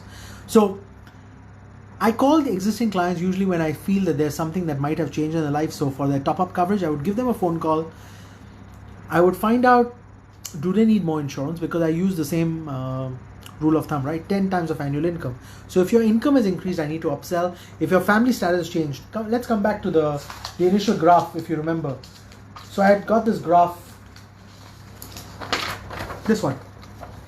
So if you remember this graph, if the income has changed, you upsell. If their life has changed, they've got married, they have children, you need to cross-sell. So that's a question that I ask myself is, does the client require more insurance? Yes, we meet up. If the answer is no, we just end the conversation and move on. So this is the strategy that I use when it comes to getting new clients or an existing client. Now, the fifth stage is getting feedback. Have any of you ever heard from your clients that, Sanjay, you're the wrong advisor for me? I want you to tell me this question. I want you all to answer, because I've heard this from certain clients that, Sanjay, I think you're the wrong advisor, but I would rather be working with. Have any of you ever heard that? Could you just type me? Because again, I don't want to be the only, I hope I'm not the only one who gets that. I have heard that a few times where people have told me, Sanjay, you're not the right advisor for me, and I'm already working with someone else, and I'm quite happy, and you're probably not the right one for me to speak to. I would love to know if there's a me there as well. Now, why am I sharing this with you? It allows you, this is good feedback for you to know, are you working with the right type of people? Are you working with the right set of clients that you should be working with? If your clients are not giving you that value, right, that means it's possible that they are not the right people that you should be working with. So yeah, I hope I'm not the only one again. Now, what should you do? After you get feedback, what you should do is take a seat back, take a step back, and have a little introspection. Try to figure out what mistakes you could have made to either upset them. And if you have become successful with a particular group of clients, you also need to know why you became successful, because it allows you to then keep focusing on your strengths. It's what we call the SWOT analysis. Now, this was something we used to do in university. I was working on a strategic planning project when I was at university. And I learned something at that point, that you will always identify your strengths, your weaknesses, your opportunities, and your threats. It's what we call SWOT. Some people call it TOWS analysis, which is threats, opportunities, weaknesses, and strengths. So both ways, TOWS, TOWS, or SWOT, SWOT. If you can identify your strengths, your weaknesses, your opportunities, and your threats, a lot of people then start focusing on their weaknesses to try and make their weakness stronger. I realized instead of wasting my time making my weakness stronger, I would rather hire someone to take over my weaknesses, and I would focus on my strengths and become stronger in a particular area. So I want you all to understand that take one step at a time, review your mistakes, so find out what your weaknesses are. And once you've reviewed your success, focus on building that success and the reason why you're successful. So some of the mistakes that I have identified, right, is this is the mistake that I used to do, which was I used to be very pushy. I used to tell people, do it now or you will die. I do have the tendency to be quite pushy, and that was a mistake that I was making. And how did I correct it? Well, I re-looked at my sales process, right? I started focusing more on my presentations, giving a lot of value adds, and I always focused on case studies. So if you've realized, if you have attended all my sessions or any of my sessions, you will always listen to this again and again and again, is you definitely need to focus on the right presentation. You definitely need to value add to your clients, give them information that they should know about. And I always use case studies to handle clients. So that's how I've moved away. Now, the next part is how do you know you're successful? So how do you know you're doing a good job? Is you will get your clients to write testimonials for you, right? So testimonials are a very good way to show off your success. Now, if your clients have sent you a message saying, Sanjay, you have done such a fantastic job for me, instead of taking a screenshot of that, right, it's actually rude to take a screenshot. And that's what I'm trying to tell you guys. That's a mistake that I've seen with some people who they put this up on social media. They take screenshots and they put it up on social media. My client just said this to me. My clients just said that to me. Instead of getting that, I would recommend you to get proper testimonials from clients like this. Tell them, I'm so glad that you feel I've given you a value add. Would you mind sending me an email saying that, so it stays with me on record? But Sanjay, I just sent you that message. Well, the thing is I don't want to take a screenshot. I mean, it's such a sweet thing, such a sweet gesture. If you can send me an email, I would truly appreciate it. I'll never share it with anyone. I'll block out your name, etc. But it allows me to refer back. So that's one of the things that a lot of people forget to do, is try and get good testimonials for themselves. And ask for recommendations. So when you have been told that you're a success, ask for recommendations. Now, to ask for recommendations, there's a two-step process. I've already put up a video, and I've also put up some write-ups on my Facebook, Instagram, as well as on YouTube on how to ask recommendations. I will go through that process a little later because we still have a lot of material to cover. But go through that process of recommendations that I follow. Now, when you're doing all the 5 stages, right? From analyzing your ideal market, choosing the right channel of communication, preparing your messages, etc., setting appointments, getting feedback from clients such as that. There are 7 mistakes that a lot of us do when we're doing prospecting. We don't spend enough time researching our markets. We don't realize how big the market is or how small the market is. So your target market is either too broad or it's too narrow, and you don't have enough people to meet, or there's so many people to meet that you actually don't know who you're meeting. A lot of us do this, which is we purchase email lists, right? Guys, don't do that. When you purchase email lists, you're pretty much going into a junk inbox, and the probability of you getting some good clients out of that is very, very low. So it's about efficiency versus effectivity. Yeah. So can I be more efficient? Can I be more effective? And focus on that. A lot of us value add our clients and then we forget to follow up. So that's another mistake that happens, is we don't follow up. We give them a good value add on the phone or whatever, and then we don't follow up. You treat all your leads equally. Every single client needs to be treated differently. Every single person. You need to be able to categorize them into hot, warm, and cold, and learn how to treat them differently. We're using the same scripts. Learn to modify your scripts here and there. Try to have newer conversations. Give it a spin. Give it a twist. And sometimes you try to do a lot for the same client, right? So you're trying to achieve too much from a prospect. So you're trying to do too much for that client. I can do this for you. I can do that for you. I can do this for you. Guys, make a decision on what you can do and cannot do.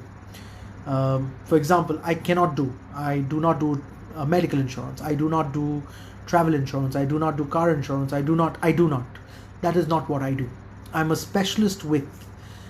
So make a decision on what you can do and cannot do. So don't try to do too much. Now, there are 3 behaviors that I need you to change to get effective prospecting. Number 1 is proper time management. Understanding how much time do you spend doing prospecting and sales. A lot of prospecting is very good, but it doesn't bring money in. Your sales, your closing actually brings your money in. So be able to find the right amount of time that you spend for prospecting versus sales, right?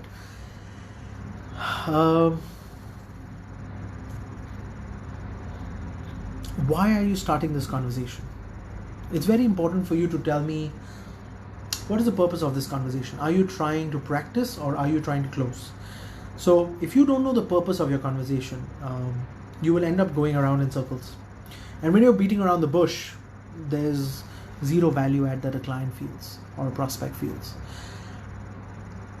You are consistently setting only first time appointments. So you're only meeting them once and you end it there. You don't have a proper follow-up system. So once you have consistently set up appointments, learn to have a consistent follow-up system as well. So just one aspect of prospecting without a follow-up dies on itself, right? So you're consistently having first-time meetings, but if you don't have a proper follow-up, those meetings die. If you don't follow up on prospects, they will very quickly die on you. So keep that in mind. Now, so 6 steps that I want you to follow. Number 1 is define your prospect type. Who do you like to work with? How would you reach out to them? And write down what are the steps that you will use to reach out to them. How many are you going to reach out to? So the number of people that you will work with. How many of them did you actually meet? So take a record of that. And how many of them purchased from you? You should know your closing ratio. So this is the way that you actually test yourself. Now, this test is a very important strategy. So how many of you have downloaded my 2020 prospect calendar? If you haven't downloaded the calendar, please go on my Facebook page. We have put up the link for the calendar. On that calendar, I've written down these steps for you already. Who are you going to meet? How many are you going to meet? Your activity rate? How many are you going to reach out to? How many did you close? So monitoring your closing ratio. How many did you meet? I've already put this in the 2020 Sanjay Mentoring Calendar. So these 6 steps are already in the Sanjay Mentoring Calendar. If you haven't downloaded it yet, you can check it out on the Facebook page. It's already there for download, so you don't have to worry about it. Now, these are some of the case studies that I've learned from other successful financial advisors. Some of them do Facebook prospecting, right? So they use Facebook as a methodology to prospect.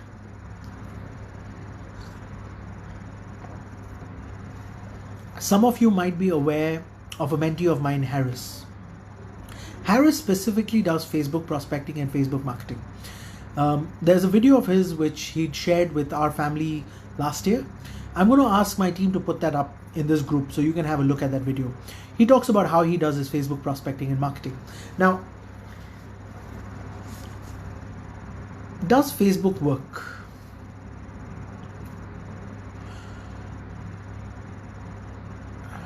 I'm going to pause here. And the reason why I'm pausing is because it's a yes and no question for me. The reason why it's a yes is because people are spending a lot more time on Facebook.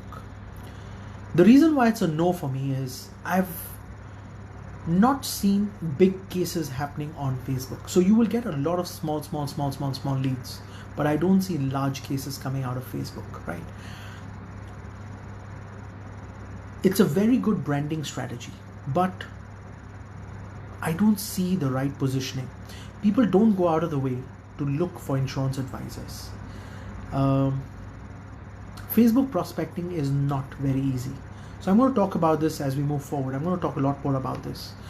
One of the other ways people do it is ongoing events, right? So they would do seminar selling. Now, I do know someone who does seminar selling very successfully, but they have a proper follow-up system after the seminar. So if you don't have a proper backup team, you alone cannot do seminar selling. So as an individual, if you don't have the right system in place, doing seminar selling is very difficult. Getting people into a seminar is also not easy. That's a separate marketing strategy that you have to follow. And that marketing strategy requires a team of marketeers to work for you. So if you don't have that team, you're an individual agent, be careful of listening to these concepts. They sound very good, but they might not be applicable to you. Please understand that. Even with Facebook prospecting, it's like skydiving. All right, let me explain this to you. It's like skydiving. I've skydived many times. I've skydived maybe 8 or 10 times. Now, do I know how to skydive? I could go to a learning school and I could learn how to do skydiving. But if I don't practice my skydiving every day, should I skydive? The answer is no. You'd rather do a tandem skydive with a professional who skydives 10 times a day, because they know exactly what could go wrong. They've practiced for it, they've prepared for it. But if you learn how to do skydiving and you only skydive once in a while, I would recommend you use a professional to do it. So it comes down to the same thing with Facebook prospecting. If you don't know how to do Facebook ads, you don't know how to write content, you don't know how to do copywriting, it might make sense for you to hire a proper marketing team to do this for you. Now, does it work for everyone? The answer is, I've not seen it work for everyone, because most of the guys who are doing Facebook marketing don't even have a background in insurance, or don't even know what insurance is, or don't even know how clients respond to it, because they're not in sales themselves. So they will get you these leads. Yeah, it's just like getting a list of emails. They will get you these leads which have no purpose. A lot of these guys are just random companies that do marketing, but that could be any email list. It could be any leads list. If they could generate leads and they could sell insurance to these leads, they would have already been doing it themselves. So don't get carried away by stories, right? Get carried away by doing it yourself. So focus on what you can do yourself. I don't see it working very well. So I'm not very okay with it. Seminar selling, love it. Absolutely love that concept, but you need a proper team in place. So understand that if you don't have a proper team in place, don't waste your energy doing it. The other way of people doing it is people form partnerships. So I do work with, for example, this is a strategy that I do use. I do use law firms, chartered accountants, tax consultants, lawyers, attorneys.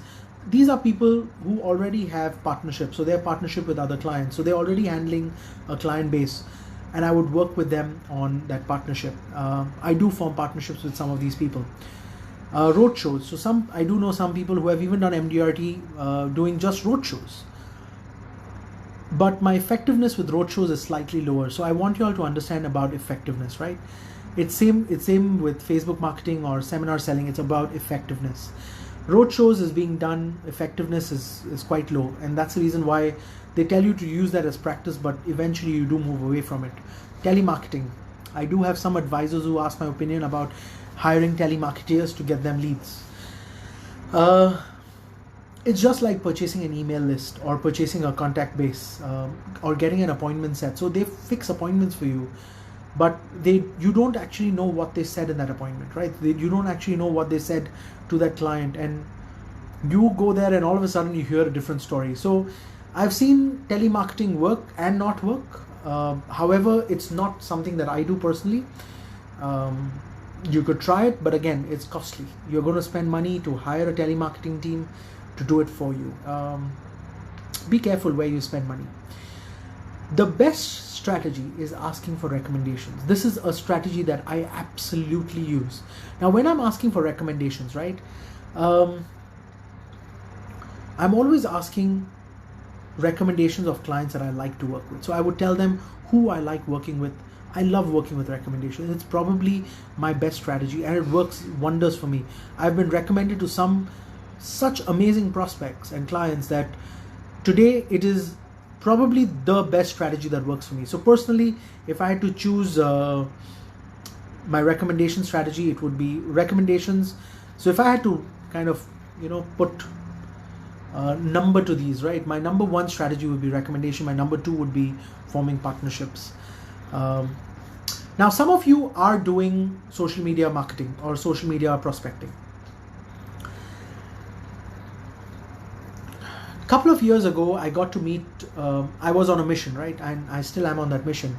I'm on a mission to change the way financial services is considered as a profession for us financial advisors. So I met with this group of super talented marketers, right? Amazing guys who know Facebook marketing probably like it's their bread, and not just bread and butter, it's what they breathe, right? So they eat, sleep Facebook marketing. I met with these guys and they told me, Sanjay, we're going to help you connect with the best of the best, help you connect with all financial advisors. And I'm sure a lot of you have noticed that I'm very active on social media. But guys, let's get one thing very clear. That is a team of guys behind me that is assisting me in that process. I alone cannot achieve it. I have a whole team of guys behind me that assist me in making sure that you guys get the right content. Now, I'm not even doing this as a business. This for me is pure giving back to our profession. All the money that comes in this goes off to charity. So this is not my business. But I realized I have not received a single client through this process. There are more people going online. There's no doubt about that. People are spending a lot of time on social media. There's no doubt about that. And there's no difference between offline prospecting and online prospecting. And that's why I've written this down. What is the difference between offline and online? What's the difference? Actually, when I thought about it, there's no difference at all. Think about it. In the past, we did cold calling, right? Now we do instant messaging. In the past, we were sending offline events, like we would invite them to our event, we would invite them to a social gathering, we would go to a social gathering, we join a network. Today we do exactly the same thing. We join a Facebook group, we join an interest group online to get more people. So old school and new school, the only difference is the methodology, but it's still exactly the same. So offline and online, the difference is very little. However, you need the right way to do it. So if you don't know the right way to do it, you've got it wrong. So one thing I realized, for some of you who are looking at focusing on online, right? I wrote this down because I spent time with this whole team of marketers. They are geniuses with it, and there's no doubt on it. The way they handle social media, fantastic. So I asked them, I said, can you tell me what is the right way to do this, right? And that's why I've written this down for you. So if you haven't downloaded my PDF, I would recommend you download the PDF today. It's on page number 49. They told me, Sanjay, there are two ways to do online prospecting, right? Number one is the organic way. To prospect online, what you do is you go into forums.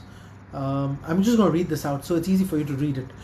You post it on your social media to attract your friends, share it in groups, go to forums. It's a pull method, client attraction. Write something that will make people understand. Share something that people would like to read. Share something that people would like to hear. So you have to learn to share the right content. So get the right content. Once you have pulled that prospect, right? People have given you some feedback on it. You can then meet them on offline and then sell to them. But learn to share value content, which is the reason why I started creating content for you, because I realized me as a third party, giving you content allows you to share it with other people. That could increase your interaction rate with your potential prospects and clients. That's the purpose of me creating the content. So I've done videos on why to buy life insurance, how much to buy, what is the purpose of life insurance, what's the purpose of retirement planning, what's the purpose of critical illness. I built that content so that you can use it to get attention from your clients on social media. So having an expert say it rather than a trainer say it, right? I didn't want someone who has no clue about financial planning to start doing videos about financial planning and people following that, right? For example, there are people who are talking about buy term, invest the difference. Wait a second. You're not even a financial advisor and you're talking about buy term, invest the difference. We've got to get that correct, right? Term insurance has a purpose in financial planning. It's not the only product and it's not the best product. It is a good product, but it's not the only product. Let's get that very clear. Now, if you do watch Harris's video, he will talk about paid financial planning or paid prospecting, or paid resources. Now, there's a problem with paid resources. You're now running ads on Google, Facebook. I'm sure some of you have seen my ads. You collect people's conversations, you get them to come and interact with you more, and then you get them to call and you sell to them. But getting quality leads from this is very, very, very difficult. So I have seen people running advertisements for financial advisors. I want you to be very skeptical of these. When someone is running a lead generation tool and they can generate leads for you, this is like the old school, right? In the old school, what used to happen was you would get a database of emails. Now, you would have a higher quality of lead through a paid advertisement. However, you're spending a lot of money and you have to hire a whole team of people to do it. So it's not that cheap. If you want good quality leads, you can get good quality leads, but you're going to spend a lot of money getting it. And if you don't close, that is money that you're wasted. So please understand that. I'm still not very convinced about people wanting to buy insurance online. I have not seen large cases happen. I have seen small cases. So yes, you will get small cases, and then if you feel you can upsell to them, guys, I have not seen that happen. So I'm giving you real feedback, right? I'm not a trainer. I'm a practitioner just like each one of you. And if there was a simpler way to do it, I would have already spent money to get it done. There is no substitute for hard work. Let me get that very clear. There is no substitute for hard work. You have to work hard. So don't give up on that, right? And if you don't have the right team in place, it's not necessary that you have to follow every different type of strategy. Learn to understand that you have to find your particular, I would say, finding what you exactly love doing. Now, something that I've been seeing, right?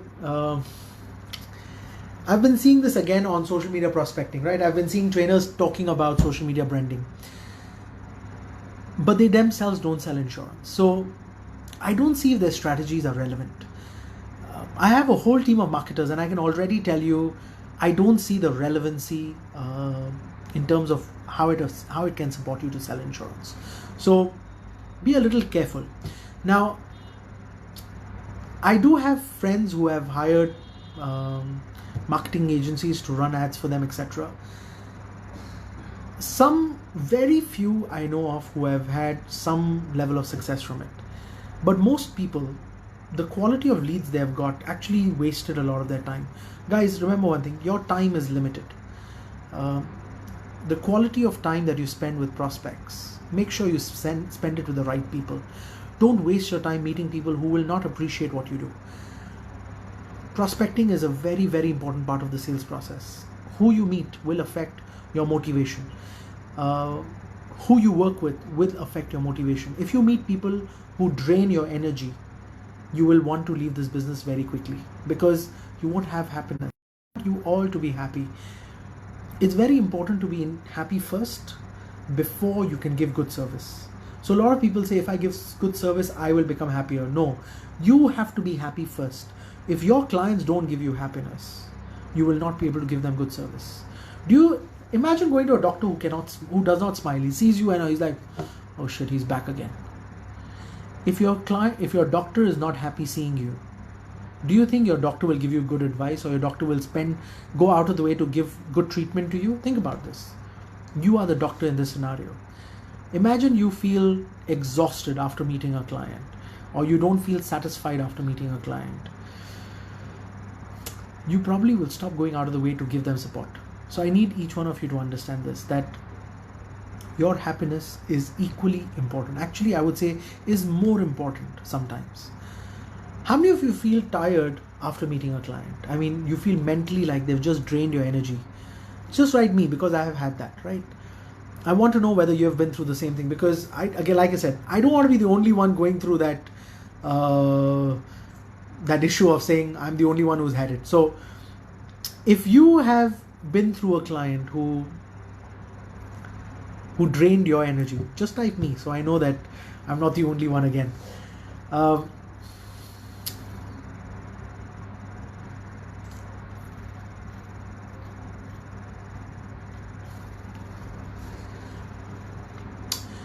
When you do social media prospecting, right, I need you all to even understand this. It takes very long to build a rapport with them.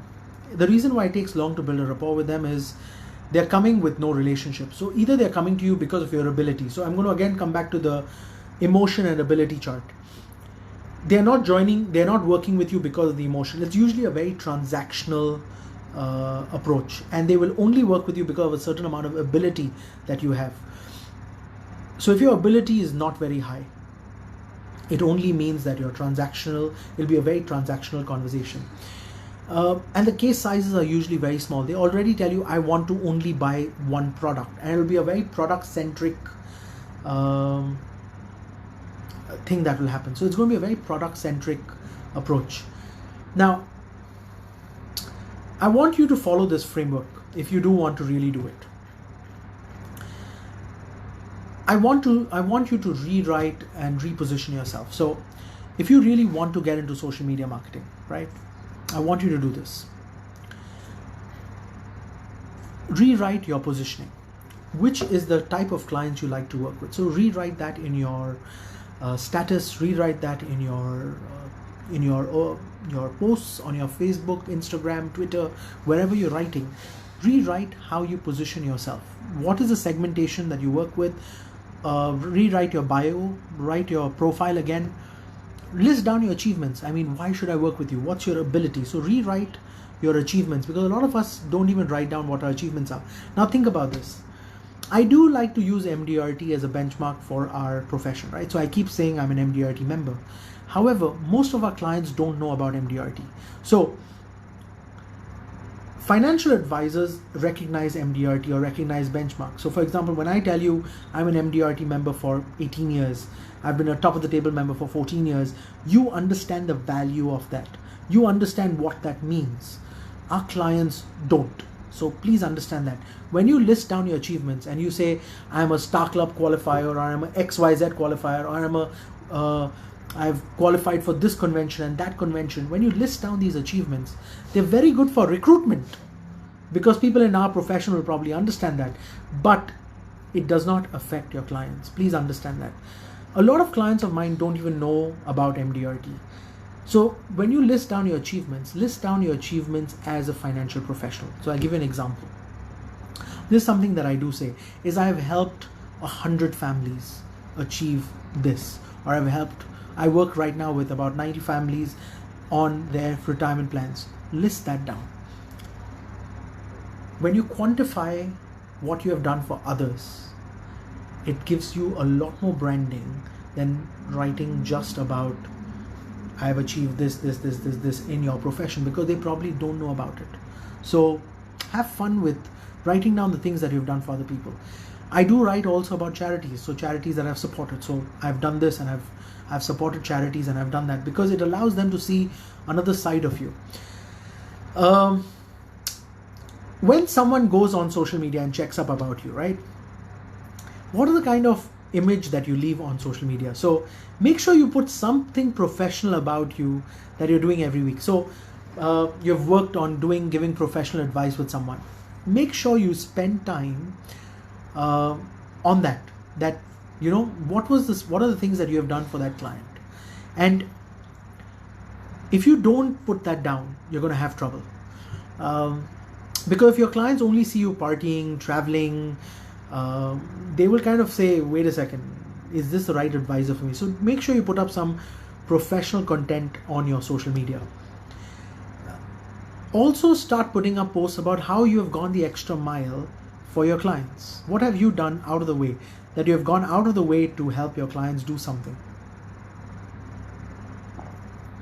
So put that down.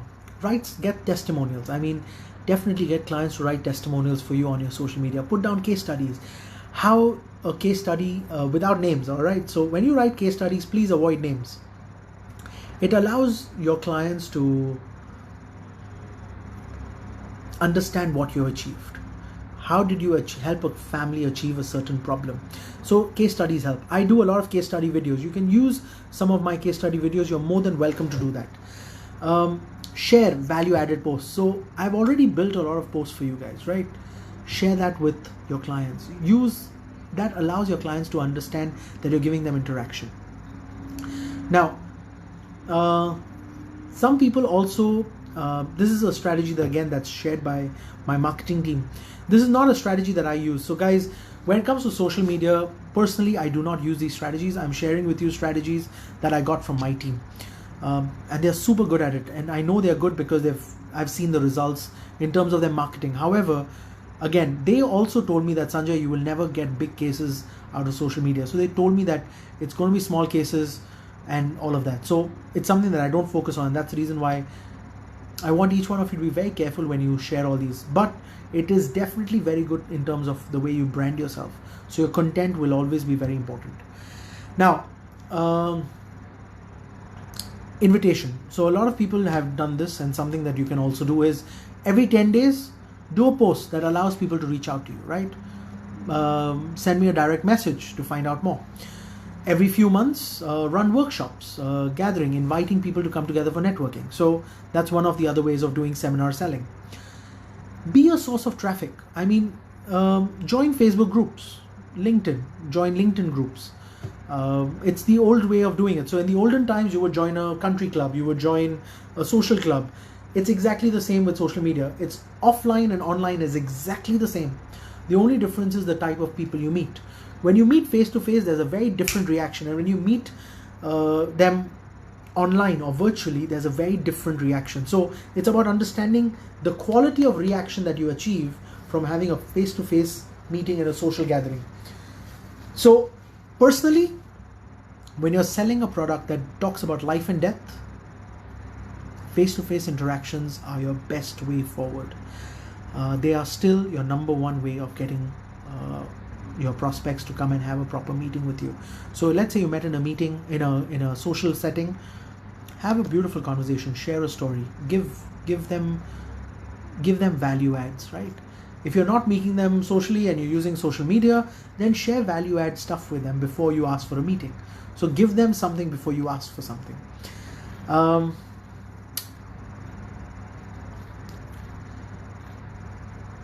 Like I said, I have shared Harris's session where he did talk about how he does Facebook marketing. I did receive some question and answers, right? So I'm going to go through some of these questions and questions that I got before the session started. So Aaron asked this question: in the years that you've been practicing, do you have a system in place targeting cold market? All right, I do have a system in place for cold market. Now this system is specifically for me, and you can probably use it if it's applicable to you. But what I do is I do go out of the way to meet random people at networking events. So for example, I would go to university, I would go to a networking meeting or a networking social club, and I would speak to random people. And the purpose of speaking to these random people is two. Number one, I test whether there's someone that I like or someone I like interacting with. If I like interacting with them, I have a proper story conversation with them. And then I say, you know what, why don't I catch up with you? So yes, I do have a system in place for cold market. So the strategy that I follow is, one, I identify someone. You get these vibes when you go into a social setting. You will get vibes of someone saying, you know what, that's a person I do want to talk to. I would go up to that person and I would have a conversation about them, not about me, but about them. I would ask them, from a distance I saw you and I did want to talk to you. I'd love to know what do you do, and I would love to know how you do it. And I would be very interested in knowing that, because only after I know you and I become a good friend of yours will I be a good advisor to you. Am I correct? So if you feel I'm correct about that, just tell me I'm correct, so I know that we're on the same page. But that's what I do, right? The second question that I've been asked quite a bit about is, Sanjay, how do you get recommendations? Now, there are 2 steps to getting a recommendation. Step number 1 is identifying who you like to work with, because if you don't know who you like to work with, it's very difficult for you to get recommendations. You'll get recommendations of people you don't like, and that's a problem. We always get recommended to people that we probably don't even like working with. So ask for recommendations in terms of first writing down who you like to work with. Now in this PDF, I've also written the 4 steps of recommendation. So look at step number 1. I've written this down and I've taught this many times. Identify who you like to work with. Identify at least 2 favorite client types. Go in depth into demographics and interests. Number 2,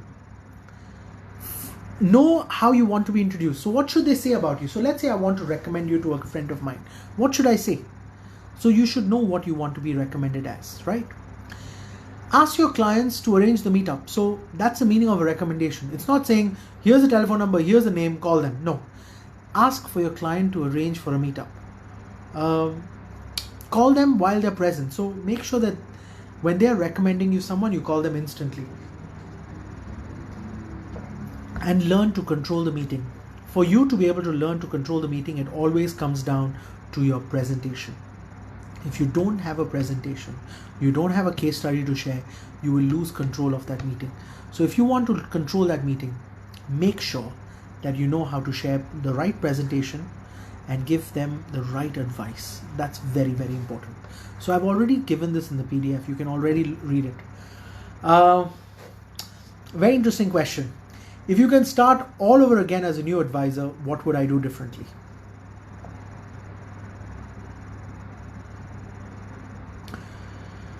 If I had to start all over again,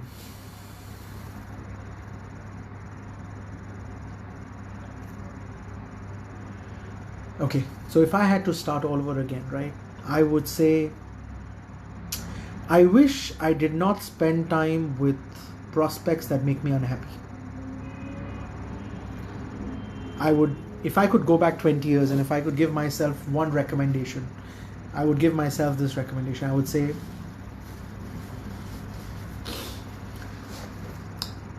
Sanjay, don't work with people that don't make you happy.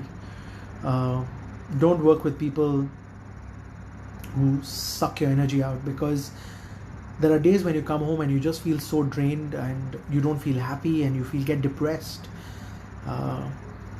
Don't do it, guys. It's not worth the money. It's not worth the heartache, because they will talk bad about you later. You will leave bad blood.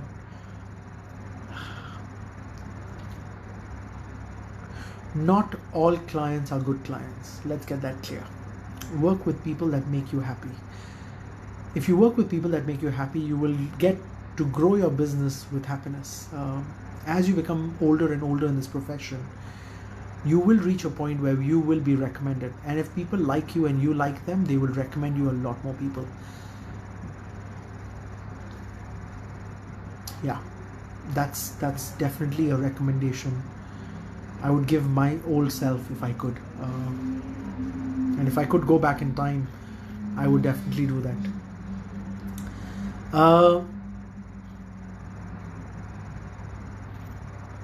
Guys, I am looking forward to seeing all of you in June, right? I did do this session specifically for all of us who could not, since we cannot meet up.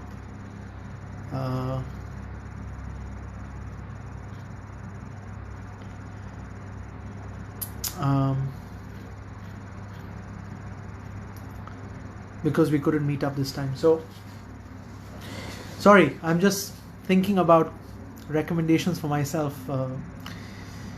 if I had to restart. And yeah, I think the only one that keeps hitting me is I wish I can only work with people that I really like. If I don't like you, I don't want to work with you. I absolutely do not.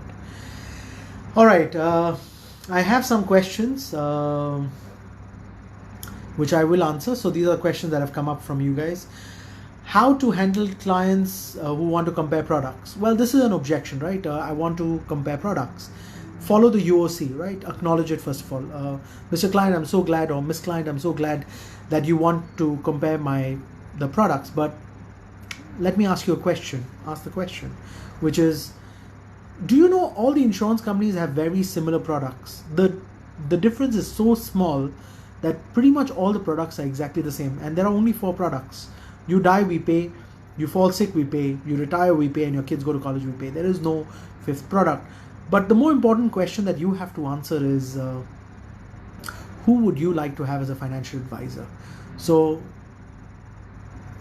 that's the more important question, right? The second question that I got was, how do I create an immediate interest with a cold call with the other person to make them want to meet up even they don't know you? When you're doing cold calling, have a conversation, have some fun. Talk about what makes you different. Talk it about them, that I got your number from. I mean, think about it. What would you like to hear if you got a cold call, right? I don't use cold calls, so let me give you a conversation.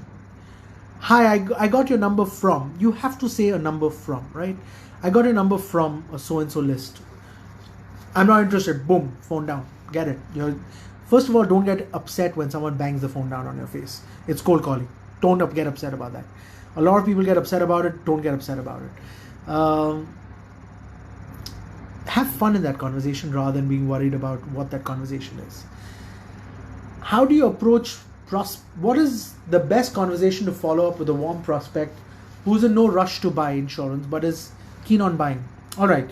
When someone is not in a hurry, right? Tell them what are the requirements to be able to purchase a product. So step number 1. So let's say you're buying life insurance. What's the first most important thing in life insurance? Life insurance is based only on 2 things: age and health. Now, if your age changes, the premium changes. Truly, everyone knows that. But if your health changes, a lot of people feel their health will not change. So what I do is I tell them, guys,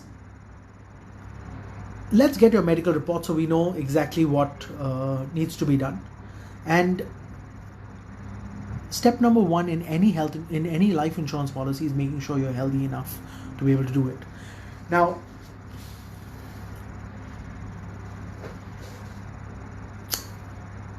I was just thinking about this again.